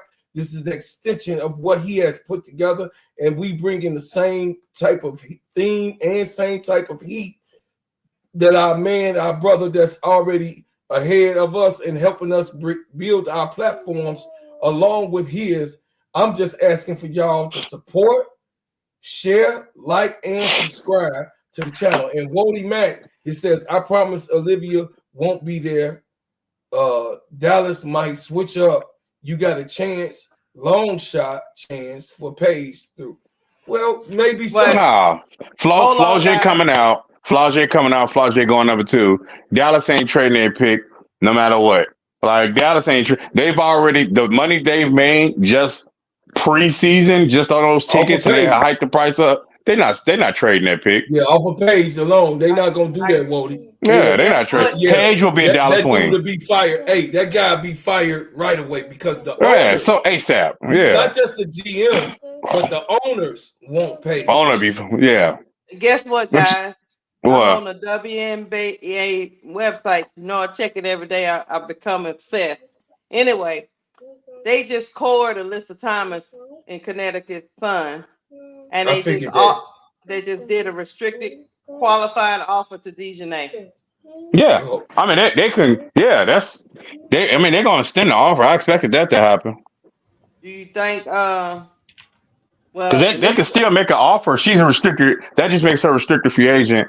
And now the Sky anybody who wants her. But I did read the Sky.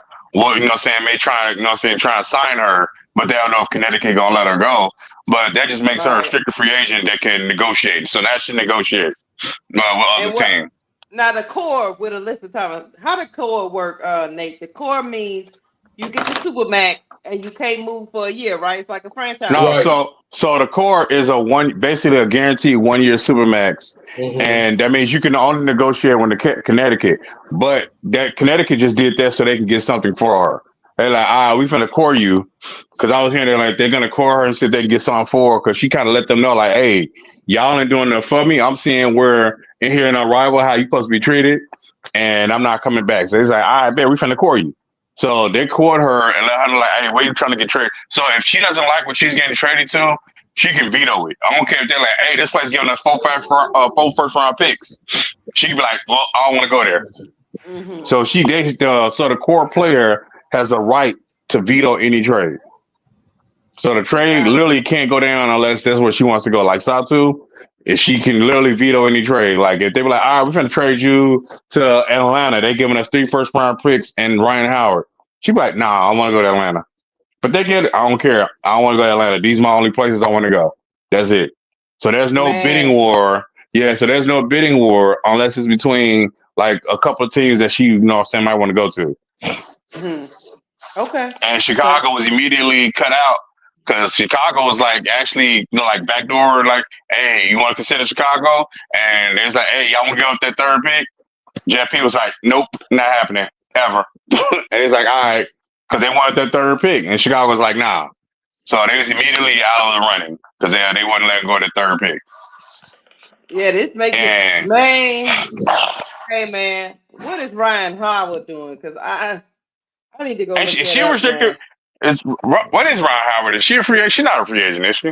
She's not restricted free agent or nothing. Look it up because, girl, I need Ryan Howard in my life, man. Wasn't she hurt? I thought she was hurt. She was hurt the first half of the season. That's why Atlanta's season went down the track. Remember, she didn't get healthy until they went to the Olympics. Was she really hurt then? Because Satu was allegedly hurt, but I heard she just didn't want to play. No, she really was hurt because she played like the first 8, 9 games. And I was watching, like I told you, I watch Atlanta because I got a lot of people there. She went, I watched the game. She went down there and no, she was hurt. She got hurt just like Phee got hurt. Remember when Phee got hurt for 2 weeks doing it? She did too, but she came back and she played. See, she played 3-on-3 in the Olympics. And remember, they only got I think they got a bronze because she was coming off the injury. And then when she came back from the Olympics, she was back in the full lineup for Atlanta. But by that time, they was already in the hole. You know, they'd already lost okay. so many games. She was hurt. Jordan Canada was hurt over there in Atlanta. And they had another girl that was hurt. They had a lot of injuries, kind of like Dallas. And they season went to hell. And that's when Tanisha Wright, but Tanisha Wright still kind of drugged them to the payoff, but they still fired her. But it was kind of like, that's why I wasn't mad when Tanisha Wright got hired, because they had so many injuries that, like, Ryan Howard went down like in the 9th or 10th game of the season. And she missed those next 10 games. So they exercised her option. So her rookie contract, she signed a 3-year, $226,000 contract with Atlanta. So her contract ends next year. Oh, it's next year. Yeah. So yeah, she was drafted in 2022. So yeah, her contract ends next year. She's still on a rookie deal. Okay. Yeah, she's number one pick. Yeah, so yeah, her contract is up next year. I see why she's number one pick. Ryan Howard, girl. Ryan Howard's killing them people. 3-on-3 super sub. She was killing them chicks out there, bro, Claude. Yeah, imagine if Kennedy was out there. That's crazy. But I think Kennedy wanted to go to China anyway because she would earn more overseas. Right. I think she just wanted to go to She wanted to go to China anyway because I think she earned close to $1 million. You know, your girl Kennedy just got MVP over there. I mean, I would think so. I mean, a lot of them, they play aggressive defense, but their league is kind of watered down because they can't have too many. Over. So, but they can't even have more than 2 Americans on the same squad. That's how. That's how. You know what I'm saying? How much is Kennedy Carter's China deal? Mm-hmm. How much was it, bro? Close? 1.4, 1.2, or something like that. Yes. Hold on, I'm gonna get the actual facts for you. Yeah, so she wanted to go overseas anyway. I would have went to hell 1.2. Her contract is worth over $1 million. They didn't give the exact amount in its part, but it's well over $1 million, and she make more money than Camila Cadosa's contract was a little bit like that too. They said it was Camila was up there. Right. Camila is so Liz Cambridge was the first to make $1 million in China, and they offered Kennedy Carter the dollar amount over Liz to be the highest paid Chinese basketball player in China. I don't blame them, and they love her over there. Oh, they love her. So she already a millionaire. You got what I'm saying? She already made money. She already got her bag. So no, that's why. Listen, y'all gotta let me cook real quick. Go on, cook. These goddamn haters is tripping on Kennedy Carter, and she don't need to come to this team. She don't need to.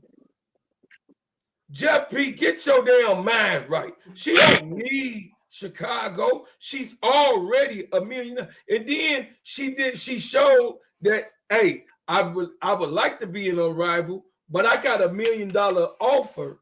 And then at the time, Unrivaled did not offer her to be a part of Unrivaled.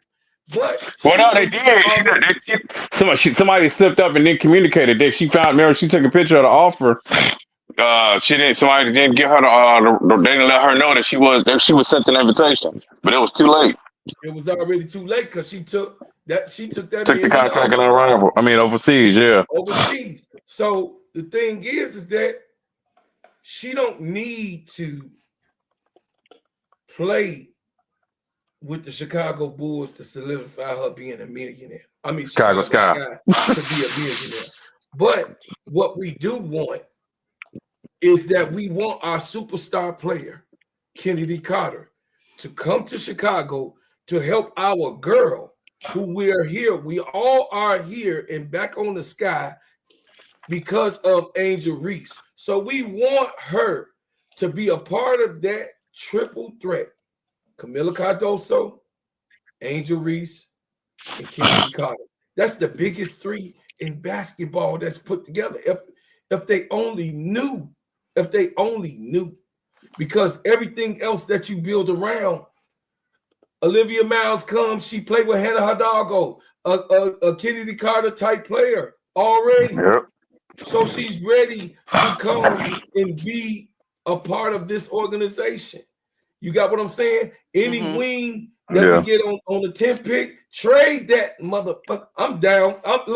Trade that mother. I don't care. Sell us who it is. Get us Drew Lloyd. You want power? You want power? You want really? If Chicago really want to show me something, make Drew Lloyd, Dejanay Carrington, and Kennedy Carter be able to be here. Put your money where your mouth is, Jeff P. I just did. Hey, man. I just gave you some work. You just got some easy work from Bro Claude. Listen, get Kennedy Carter back, Drew Lloyd, and Dejanay Carrington. Here, you're gonna have Olivia Miles as your draftee. Easy work. Easy work. Production from the bench, production from the starters, production all the way around. Defense and offense. Get it right. I just helped you out, Jeff P. Oh, yeah, Waterfall. What's up, Waterfall H2O? You know, I seen you was with me this morning. I seen you. I was giving them that heat this morning. Yeah. Yeah. So I'm just saying,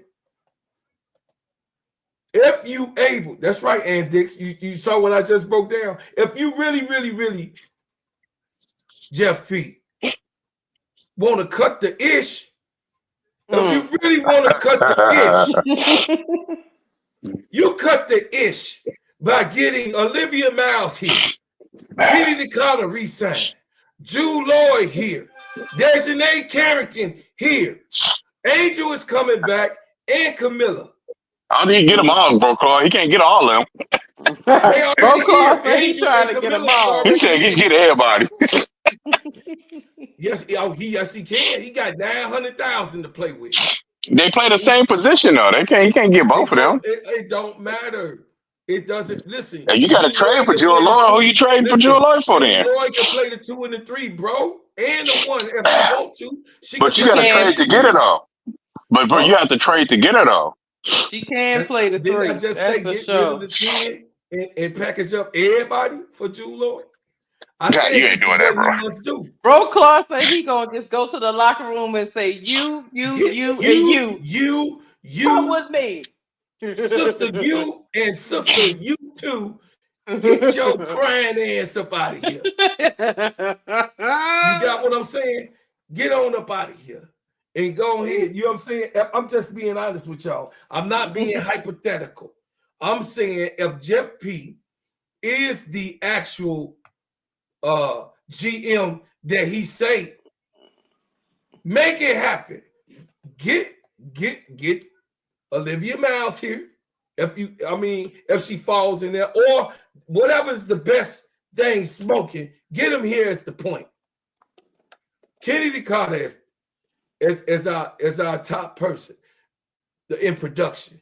Drew Lloyd, she could go switch to the 2 and 3, brother Nate. And then, of course, Dejanay Carrington, she could come off the bench or play. It doesn't matter. Dejanay Carrington don't care about coming off the bench as a 6th man with a championship provided team. That's a championship team I just broke down to you.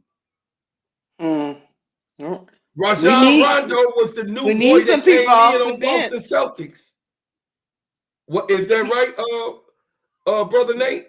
Rajon Rondo was a fresh rookie when they won a championship. He was starting up. He was starting up. That's right. Anything can happen when you get people to buy in. Oh yeah. If the coach can't get them to buy in, you'll have a problem. But if you tell them what their role is before they sign on the dotted line, they have you something. Oh, At the end of the day, these players want to win a title. This is just for 1 year, though, sister. This is just for 1 year. What's up, Orlando Hill? Why don't you go on back over there and get Mabry Jeff too? P You getting have the everybody. old Go school on get Mabry mentality. back. These players are Nah, the one, best. one, one, one, Mabry. We good. Things in the past. No. Hey, Waterfall Absolutely says not. that Jeff P You say have the absolutely old not. school mentality, thinking that these players are going to accept the way things was done in the past. That's right. He can't be in that type of damn mentality. Ain't nobody giving a shit about what Jeff P. You know what I'm saying? That old bullshit. Orlando Hill said, go ahead and make Bro Claude the GM on the Scout. Hell yeah. Damn right, Orlando.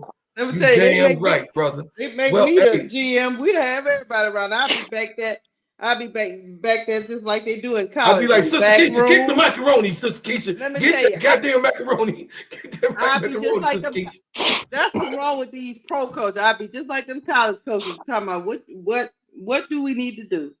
What is it? To get that you need to come over Hey, here? she needs that banana pudding. Sister Keisha, you don't know how to make that shit. Hey, we figure it out. We Them figure it college out. coaches be over there talking to mama. Hey, Nate. Look, Hey, Nate, we gonna figure it out. You gonna figure it college out. coaches be over there talking to mama, talking to daddy. What do y'all need? Well, mama, Jew Lloyd, mama, she's still back and forth down there at the thing on. So I'm not lying to you. We here in Chicago. I believe you. So that's not far-fetched.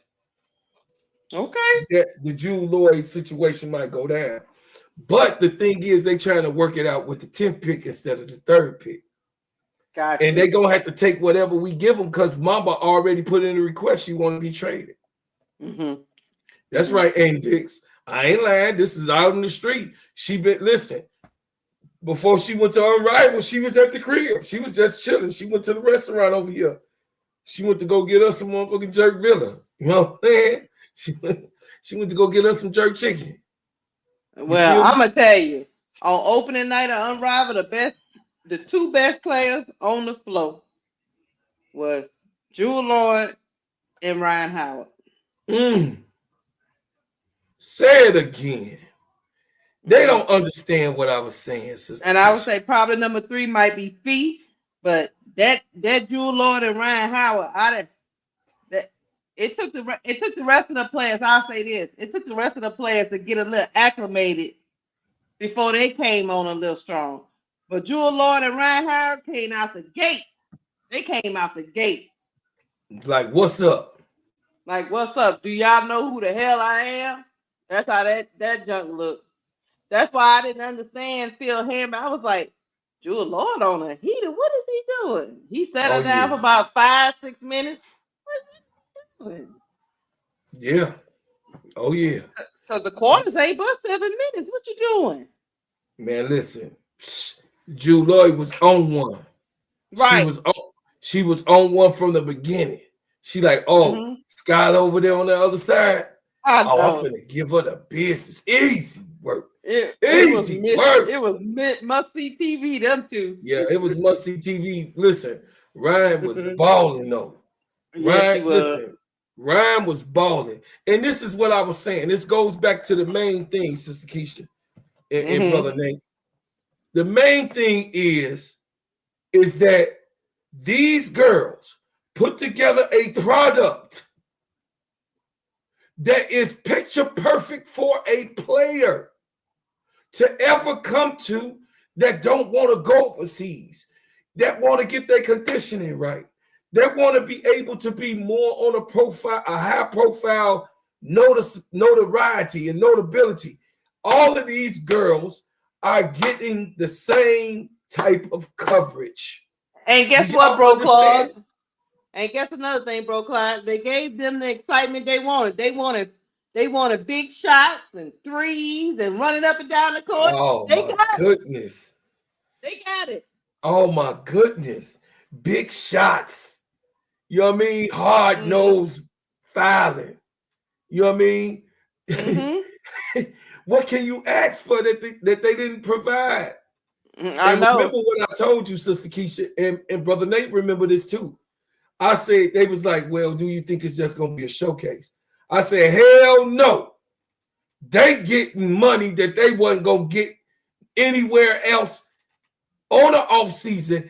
And they gonna get partnership. They going for what they know. No, they didn't cheat us tonight. They was playing hard. They did not cheat us. They're not doing that NBA stuff that they do at the All-Star. No, them girls was out there. They was out there talking. Ryan Howard was out there talking S-H-I-T. She was talking that ish, wasn't she? She was talking that ish. She was up there pointing that car. She pointing that car. I know. Car was like, did this have to just point at me? Every time she scored, she would point at her. Yeah, she's like, all right. Okay. Okay, all right. And she's normally very quiet. That's why I was like, no, she normally quiet from your point of view, but she be talking that shit down low. I done seen her. Like, no, you don't want none. You don't like Ryan Howard was like must-see TV, man. I got to say that Enrique did not give me what I wanted from Enrique. Say, bro, Claude, I remember why Asia Wilson and Caitlin Clark are not participating in Unrivaled this year. What is it? Tell me, Waterfall. What is it? This league is made in perfection. Yes, brother Orlando. Yes. Okay. It was. It's a come on, Waterfall. Let us know. Come on, we waiting on. Yeah, tell him to let us know. I don't know. Let us know what it is. What are you trying to say? What are you trying to say? Right. He say, bro, Clark, I remember why Asia Wilson and Caitlin Clark are not participating in the Unrivaled this year. So, Waterfall, we waiting on your answer. But back to what I'm saying, you guys that's in here, we got 13 people that's still watching right now at this time of night. So won't y'all hit the like button and share? It's 2:00 in the morning, y'all. I appreciate y'all coming, man. You didn't have to be here, and I appreciate it. We 2 hours in. I just wanted to get a little topic in and talk about it. Wody Mac, what's up, baby? It says, bro, Claude, big shots and hard-nosed fouling. LOL. Hell yeah. We ain't turning in to watch the bad boy defense of the 80s. Hell yes, we is. We want hard-nosed fouling. And you know another thing I saw? That running up and down that 70 feet court back and forth. It was so fast. They have to play fast anyway, Wody Mac. They have to play fast. Nate, it's only 3 on the court. I'm trying to call the game. By the time I say one thing, them helpers is back down the other side. Yeah, it was zone. Yeah, it was zone for real, boy. And now you get a gauge on how fast the game is. But Wody Mac, they gave you what you wanted, Wody Mac. They were shooting the threes. I mean, why Ryan Howard was, she was blue. She was blue. You know what I'm saying? No. So she gave you what you wanted. It just didn't come from who he thought. See, it didn't come from who they thought it was gonna come from. That's what it is. That's what it is, bro, Claude. Okay, so Waterfall just gave us some information that I didn't know. It says Phee explained in video, Asia and Caitlin will be playing next year with the new rookies and rookies coming in the league the next year.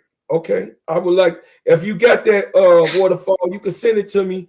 You could go on to my IG. You can send it to me on my IG or steadyent at gmail.com, or you can go to my IG, the steady underscore ENT sports. So you're gonna see steady underscore ENT sports. You can send it to me, and I would like to play that video. You know, for everybody. Somebody on Twitter talking about, Lord, how is BG gonna handle this pace? Oh man, I know. For real. But it's gonna get them in conditioning, though. It's gonna listen. She's gonna be asking for a sub 2 minutes in here. Hey, but this is good for conditioning, y'all. This is great for conditioning. So listen, y'all. I want to tell y'all that I came up here in particularly. Yeah, she's from Kentucky. I came here in particularly to get some of that off. I'm not gonna keep everybody. It's 2 a.m, but I wanted to let everybody know that this is an extension of Simply Ball Dropping Podcast with my main man, K-Sap. And also, Y'all hit the like and the share button and subscribe. Some of my cousins that's in the chat already, going over there to KSAP, and then go over to Cut That Ish. You know what I mean? Podcast with my sister Keisha. You know what I'm saying? And get it cracking, get it started. And also go to Brooklyn 80s, baby. That's right, Brooklyn 80s, baby. His perspective, you know what I mean? Your perspective. Go over there, hit my man like and subscribe button and share, and then WBB, our baby girl, WBB Universe with Key. Go over there and get her subscriptions up, y'all. She was like at 90. What she was 90? Yeah. She had 90. Go over there and hit a like and a subscribe button. It don't cost you nothing. It says I'm wanting Sabrina to see if she gonna pull from half court land. Oh yeah, she gonna do that, Wody. Hold on, bro, Card. I want to tell y'all this before y'all go. Okay. That I missed while I was calling the game. They say when I roll with you, when they took out, Angel Reese subbed out. Some of the fans was out there booing, like put her back in. Oh yeah. They was out there booing when she substituted Angel out. That was crazy, right? Some people say they spent that money. They want to see Angel. All the way down there to Miami. No, they want to see Angel. I'm looking at a white lady on Twitter right now. She got a big Angel Reese shirt on. She said she came here for Angel. She they don't realize how big this girl is. Mm-hmm. This girl is a mega star. She's bigger than Caitlin Clark. Everybody just might as well accept it. It is what it is. She's bigger than Caitlin. Why? Mm-hmm. Because she's in a whole bunch of rooms everywhere. She's everywhere. Listen, you cannot be the person. It says, I already subscribe to everyone. I've been watching since day one of the WN. I appreciate you, Orlando. You already know, brother Orlando. We good. You already know. I just want to make sure my sister is okay. Waterfall. Yeah, so Angel is everywhere, y'all. And it's really frustrating how, I was about to say the wrong thing, but I'm going to say the right thing. Okay. No, fuck it. Y'all get up off of her shit. Y'all stop playing with this girl. She cold fucking blooded. Y'all stop playing with Angel. Stop playing with Angel Reese and get her name out your mouth. Because she the coldest at what she do. She had a double-double tonight. Mm-hmm. She's expected to do certain things and she delivered and still was taking out the game and didn't finish. Mm-hmm. Stop playing with this baby girl right here. She the coldest that we done seen come in here with business. When it comes to business and putting your brand together. She's showing these girls how to make money. Mm-hmm. She's top tier of everything. You know who else impressed me tonight? She's top tier of everything. It said at the 3-point, you need 3 You know who else impressed me tonight, y'all? Threat in a moment on the cut. Yeah. Aaliyah Edwards. Yeah.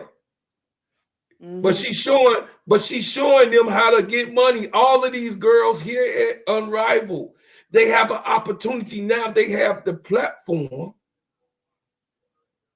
that Ryan Howard was on. They never had. In the words of Dana T, Angel has charisma. She does. She's a businesswoman.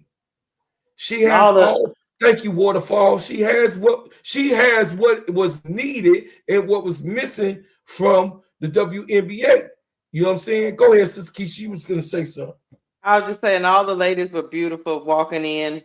They were beautiful tonight. Oh, did you see that runway? Let me see if I could pull it up. Did you see that runway? I did earlier tonight. All the ladies were beautiful tonight. I just enjoyed the whole thing. Let me see if we can get the Unrivaled runway up here. Let me see if we can do that for y'all. Amen. To see how pretty. Hey, they was beautiful, beautiful women. Let's see. listen, unrivaled walkway into the gym. Let me see. Let me see if I can get that for y'all. Yep, they was doing their thing, ain't they? They wasn't playing with y'all. Yeah, no, they wasn't. No, they wasn't playing. They wasn't playing. They came to put on for the city. They put on for the city. On for the city. Yeah, they was. Listen, it was so much. You're right, Walter Mac, but they got a lot of white people that pay attention to black culture. I don't, you know. I'm in the South, so maybe it's different. I thought New York was more black culture is out here where we at, they pay attention to us a lot. So maybe it's different that's in everywhere. New York. Black culture, black culture is looked at 93% in white America. 93%, they make money off of black culture. 93%, I'm telling you, because I sold music. 93% of the records that was being sold, white folks was buying that. White folks was buying that. Some of these kids, my kids' friends, be knowing more than they know. So I don't agree with that one, but maybe New York is different. Maybe y'all don't like the black culture in New York, but in the South, you know, they be doing we trendsetters down here, player. No, they know New York. Hey, New York is the same. No. They know. That's just the way it is. Wody Mac know. They selling all of the clothes. They the ones that lead on the clothes. They the ones selling the clothes in the way the culture is right now with the clothes. You talking about racist people? No, they ain't chilling with us. But you know the other people are. Maybe that's what you talking about. We got Bro Cloud twerking for some runway, Keisha. Oh yeah, I want to see that runway up. It says, Bro Cloud, you guardian angel popularity by black pop culture. It say everybody white don't pay attention to black culture. Hell, do you listen to Blake Shelton, Bro Cloud? Listen. No, I don't. But what I do, but what I do know, let me let you hear this real quick. Everybody can't do what I do. That's why I'm crushing your crew. From Chi-Town, Memphis, Tennessee, and all through the Lou. I'm so fresh and so new. Got a hot album too. I came out of nowhere and I'm taking all of these. I'm an iHeartRadio artist. You can go to iHeartRadio and go look up the Gingerbread Man right now, Wody Mac. So what I do know is that white people buy my records. What I do know that white people get my records. My records. That was me. White people listen to that. I can show you emails. Jay Byrne, what up? It say Jay Byrne say, I tried to tell him, white folks, who do you think, Jay Byrne, who do you think funds black culture?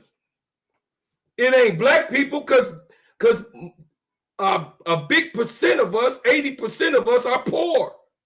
Who you thought was buying the records? A lot of us are ripping off our own black media. It's 2020. Listen, it's 2025. Oh, drop the link, Mike say. Okay, it's 2025. And in Black America, it's only like 47% of black folks that got computers in their home. And 74% of the black population got cell phones and don't have a computer in their house. Let me help you. Bro, listen at this. Wody Mac, black people are only 13% of the population. 13%. So for all our stuff to be popping, that means white folks got to be buying it too. Absolutely. We don't have enough people to buy millions and millions of records. It can't be just us, Wody Mac. We're only 13% of the population in the U.S. Teach. Listen to the black woman, Wody Mac. She knows it. She been here. Somebody else buying Angel Reese jersey. It can't be just black people for her to be sold out the second jersey in the league. Can't be just black people.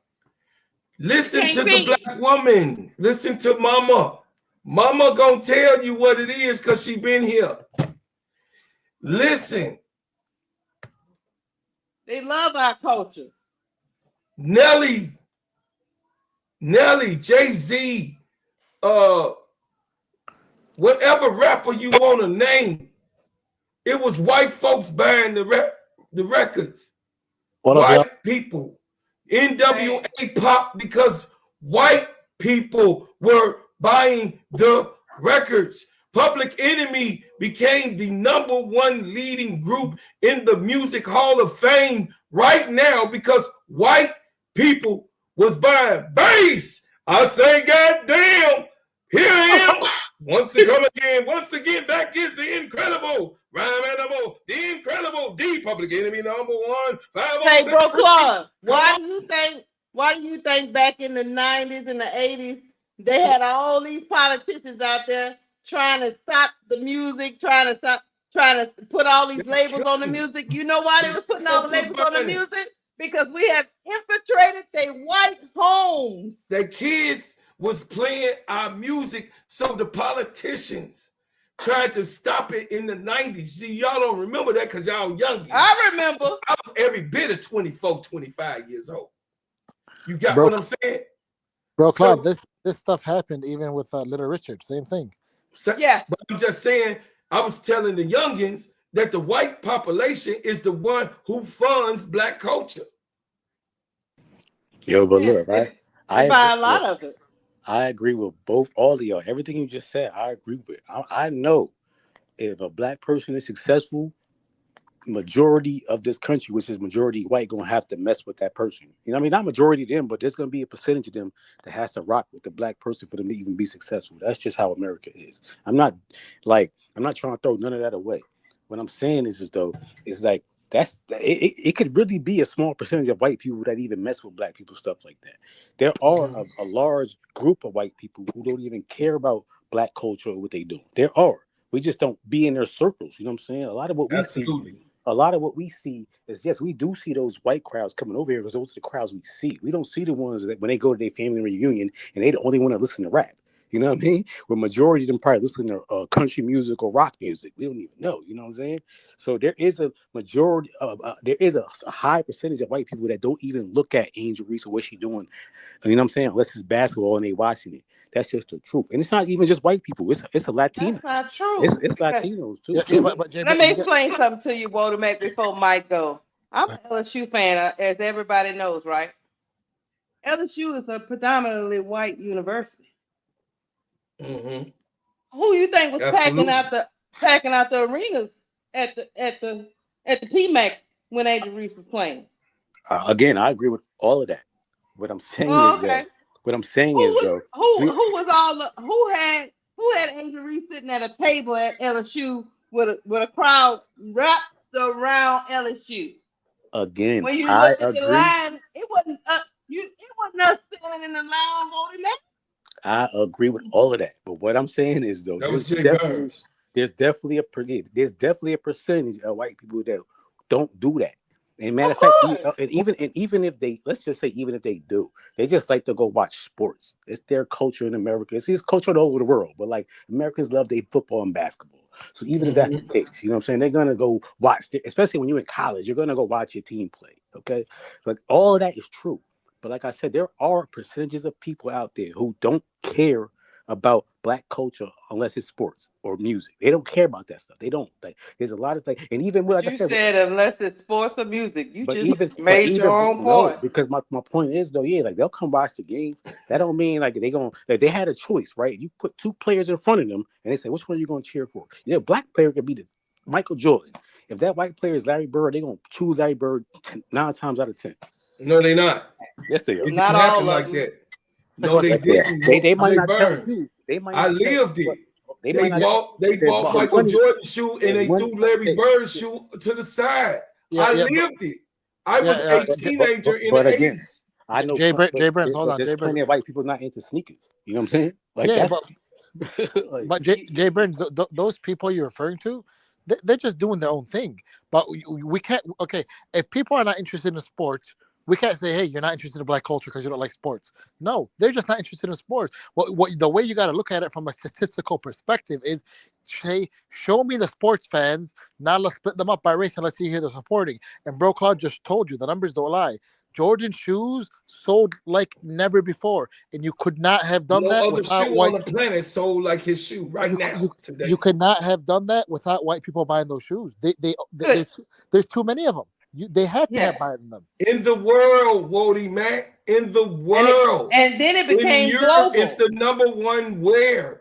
In Europe, listen. Y'all hold on a second. I was in the military, Wody Mac. Jay Burns. In the world, from Italy to Turkey, the Jordan shoe is the most sold shoe in the world, brother. The world, and the world doesn't just include the United States. I'm just like I said though. I just think sometimes you just have to get out the bubble though. Like I said, I agree with everything you're gonna say. I'm not. I'm out the bubble, man. I like all kind of stuff, you know. No, I know you do, but I'm talking about like the people you're around and the stuff that you see. That's stuff that you're into. You know what I'm saying? That stuff you're focused on. That stuff that you can see. But but I'm not disagreeing with none of that. I know how it is, like I said. But I'm saying there are definitely people out there who really don't care for black culture unless it's sports. It's a small percentage of that, though. It's a small percentage of them. That's why you see them fighting for their rights. It's just a small percentage. That's why you see them trying to get into office and them trying to do things against the culture. That's my point. They're dying out. That's my point exactly. They actively out here trying to get rid of the culture. They trying to they building they staff up in that White House. So you know what they trying to do. That's what I'm saying. Get rid of our culture. And they won too. They won the presidency. You know what I'm saying? So that's fine. They win it. It's okay. They've been winning for 400 years. They've been winning for 400 years. Exactly. They've been winning for a long time. And our culture still prevails. And let me tell you something, Jay Burns. And they win this election. They won last election. They won every election. I don't care who claims they're president. At the end of the day, it's always the same people winning. It's the same people. But you look at the first year. What I want to say is, hold on one second. Let me just say the conservative side of them, not the liberals. The conservative side of them. The conservative side don't rock with the liberal side. That's just how it is. They old school. They want to be thoroughbred. This is our country. This is our way type stuff. That's what I meant. Not to. No, I know what you're saying. I got you. I get Jay Burns, Sister Lisa. Jay Burns, hey, I know Sister Lisa say, Bro Cloud, do you sleep? Not really. But I'm all right. I'm about to go to sleep on you. But I understand what Wody, not Wody Mac. I keep saying Wody Mac because I keep seeing his name. It's Jay Burns. I understand where you're coming from, but there's a lot of people that, just like in the political realm, there's a lot of people in the middle, Jay Burns. I agree. Jay Burns, what I'm trying to tell you is, I don't care if they call themselves a conservative. I don't care if they call themselves a liberal. The R&D. Hit that like button, y'all. Hit that like button. The R in front of their name or the D in front of their name. Subscribe. For the majority, not everyone in office. In my opinion, it's arbitrary. It doesn't matter. They're all playing the same game because if they want to fix any community, this is the United States of America. Do you know how wealthy this nation is? They can snap their fingers. You want me to prove it to you? In every low-income community, one of the biggest issues is the school system. Can we all agree on that, everyone? Yes or no? I'm about to agree. Okay. Let me ask you this. Agree with everything you're about to say. I'm telling you, no. I'm going to agree with everything you're about to say because I know. Yeah. So who controls the school? The schools. It's Democrats. They control it with iron fist. Why won't they do school choice? Everybody plays the same game. At the end of the day, 90% of them are friends. Now you have some that try to change. Don't get me wrong. Of course you do. Yeah, they do. But their voice is so small, it get drowned out. Nancy Pelosi is worth $200 million. How's she worth $200 million when she's been a government official her whole life? You think she cares about the average person? I don't believe she does. You can't say that. No, you don't know. I'm saying I said I don't think. I didn't say definite. I don't think. They got a lot of rich people that do care about people. Yeah, you know. but when here's my thing, Keisha. When you've been in office that long, what have you done? The same people are still struggling from the day you walked in to this day. The same people. Absolutely. This is the United States. Keisha, here's the thing. I know too much about too many countries and how their economies run to be willing to accept failure as accidental in America. This country is the richest country in the world. There's not a close second. Every other nation that's the second or third wealthiest nations per capita, do you know how they're living? Free healthcare, free college, for housing, no interest loans, cheap housing, everything. You know what, Mike? Though maybe they pulling the wool over our eyes because I've been saying this for a while. Maybe we're not as rich as we think. No, but also, one second. Also, a lot of those countries don't have the same freedoms we do. That's another thing too. A lot of there's countries. Yeah, because we owe a lot of money to China. We owe a lot of money to them. That's China looking good right now. We the third. Right. What I'm saying, Mike. Hold on. What I want to do is becoming a people third world listening. country, but they're not going to let us People know it. listening, and I'm a business major, of course, but I'm also an economic major. Mike, the real information, we're third in the world. Okay, as far as our dollar is concerned, and the American dollar is about to be banned in certain European countries starting February 2025. You're not going to be able to spend the American dollar in said 12 different countries over in Europe to purchase items or anything. You will have to get those transferred over. Those funds transferred over at the airport when you come into the country, and the currency has to be changed immediately. They will no longer accept the American currency throughout their country. The paper. The second thing is the yen has already surpassed the American dollar 2 times. That's why I said that, bro. Hold on. Bro, Claude, I don't know if you remember, like 2 or 3 years ago, China and Russia, they went to Africa to try to push their whole BRIC system. No, the BRIC system is about to take everything and about to hold it down. I don't know if people realize there's a lot of Chinese people in Africa, and they all pushing that BRIC system. The BRIC system is about to be in full effect. And a lot of resources out there in Africa. So once he started taking that, I'm going to give y'all the release date of the BRIC system. Hold on, they finna be in trouble. So, bro, when is the release? That's why I tell people all the time. I know we like to believe that we are the richest country and we got all this, but check this out, y'all. Check this out. That's funny that y'all brought this up. Check this out. As of today, right now, 2025, January the 18th. There is no official release date of the BRICS and the system that unifies the BRICS currency, although discussed about the potential of it being released this January on the 16th. The BRICS summit will happen. That happened in Russia on October the 24th, 2024.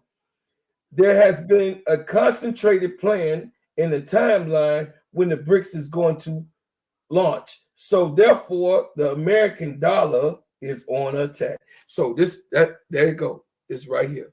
It's right there. So hold on. So bro, Claude, so when you said America's number 3, that's per capita, right? That's per person. But in totality, America's number 1, and it's number 1 by a huge amount. Number 2. No, they're not. Yes, yeah. You know why they number 1? No, that's not actual facts. I do a lot. Number 1. One second. America is number 1 because we'll blow their shit up. Okay. Yeah, it's all military. America is number 1 because we blow your ass up. Okay, so we got somebody in the Oval Office that will push that goddamn button allegedly. So bro, Claude, I'm talking about GDP wise, they're the number 1 by far. Yeah, we're telling you, they just lying to you, Mike. Well, hey, they can lie all they want as long as all the countries believe it. We don't have anything to back up. That's what matters, Keisha. On top of that, bro, Claude, you get where I'm coming from, right? We like to have this nationalism, like we the biggest, baddest thing on the block. We have not been the leader, Mike. We have not been the leader in 3.5 years in economics. And Farrakhan, I said his name, Farrakhan told everybody in Black America what has been done to the American economy. You have no gold to beg up the dollar, not $1, not silver. China got it all. Any economical plan in America. Not $1 is backed by gold, silver. None. Not $1. And it's been that way since 1957. You're missing two critical points. Hold on a second. No, you missing it because we are $17 trillion in debt, brother. No, we're not. We're way more than that, actually. We're way more. No, I'm just saying on record. So how can you be the leading economical flow and you're $17 trillion in debt? My mama said you ain't really profitable if you in debt. We're actually over $30 trillion in debt, bro, Claude. That was 17. I believe you. No, I believe you. I believe you, Mike. I mean, I believe you. I've been a businessman. I don't know how you can be the best country and you in that much debt. That's all I'm saying. But hold on. So number one, believe it or not, they actually do got a boatload of gold. You know what the problem is? The gold belongs to other countries. That was my point. That's our point. Keisha, Mike. Keisha, you want to laugh?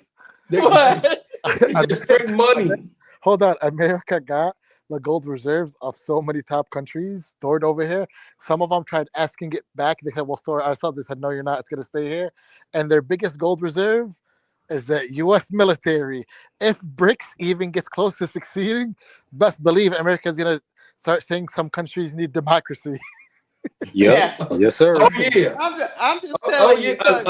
Allegedly. We got to say allegedly. There used to be a good rap song. It used to say, don't believe the hype. Bro, Claude, of course. The hype, Mike. Hey, bro, Claude, of course, allegedly. Like, people don't know. Allegedly. People don't know that allegedly Iraq wanted to sell its oil in euros. That's right, Sister Myra. And allegedly, Gaddafi from Libya wanted all the African nations to come and have a gold-backed currency. Allegedly, and both those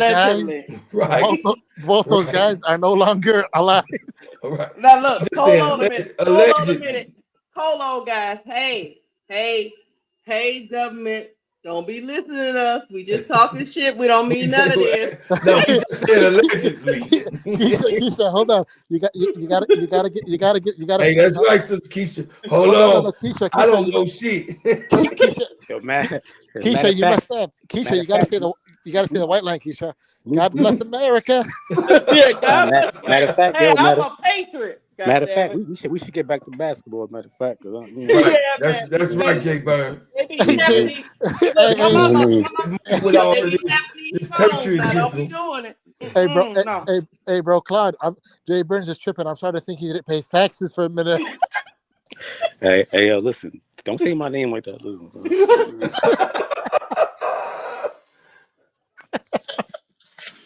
No, Jay. Okay, I ain't gonna say the other word. It's just Jay. Hey, let me correct myself, but Jay Burns didn't pay his taxes allegedly.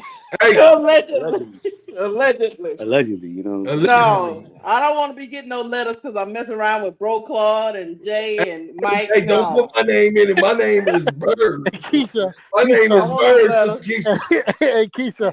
I'm flying away. Keisha, they're gonna pull up Bro Claude's sales from when he used to sell CDs out of his car. I don't know what you're talking about. I'm about to mute you. Mike. I'm about to mute you, Mike. Hey, but listen, I was about to close the show. That's the end of the show. That's it. Yeah, hey, we're gonna get out of here. Hey, listen, y'all go over to my sister Keisha. That's right. Cut the Ish podcast. Go check her out. Like and subscribe. You already know if you're in here, subscribe to my channel. Like, and if you want to support, if you do want to support me, you can help me build from the ground at $GINGAHBREAD man 33. That's $GINGAHBREAD man Scottie Pippen. That's right. You could go and cash at me $1, $2, $5, whatever you want to do. I'm building my studio, and you guys are going to see all of the top rappers in Chicago and different people that I have relationships. They're going to also appear as I get this thing rolling. As I get it rolling, you're going to see people roll in and give me love that I've been in the game for over 37 years here, you know what I'm saying, in Chicago and around the country, selling records in my relationships. Y'all could go to my IG, or y'all could look us up right now on my you can look at the Steady Serv'n page, and you can see my videos, and you can see Jermaine Dupri in my son's videos. You can see E40 looking at the video. You can see Lil Bow Wow and different ones that's getting down with us all the way to the rap game, and all of those other people in them shows. You could go and check them out. Crucial Conflict that's down there. You could check them out with us in the movie together, me and Crucial Conflict and Roost in a movie. So y'all check us out. Download my music, man. My music is on every single platform.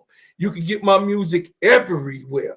You can get it on iHeartRadio. You can get it on Rhapsody. You can get it on SoundCloud. You can get it on Spotify. You can get it on Amazon Music. You also can get it downloaded on Apple Music. Because why? Your boy then sold over millions of records. That's why you're able to do that. I'm a certified platinum artist. I'm telling y'all to go check it out. You're going to love the music. And if y'all was already listening to my station, you already know that I drop nothing but currency, baby. I drop the hottest tracks in the music that you could hear. And also, go to breadhousebutters.com. Breadhousebutters.com. My shea butter heals all marks, blemishes, rashes, bruises, eczema, psoriasis. It heals all types of skin ailments. You can put it in your hair. You can put it on your face and on your body. You will have the results. Everything is in there. It's hyperallergenic.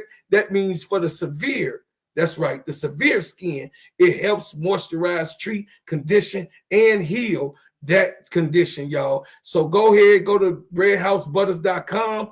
Order your order. We'll get your order to you between 3 to 5 business days. I thank y'all for supporting me, man. I appreciate you, Sister Keisha. You already know my homie. We 10 toes down over here, y'all. Yes, sir. Keisha, both of y'all, one of y'all or both of y'all gonna be on after the games tomorrow?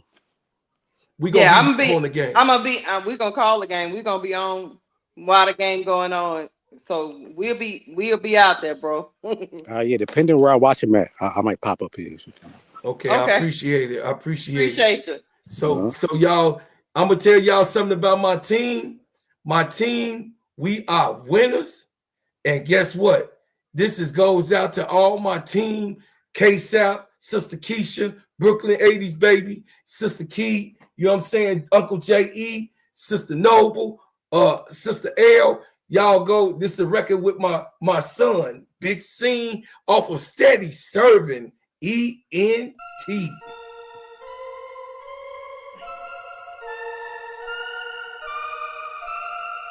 Yeah, them my own.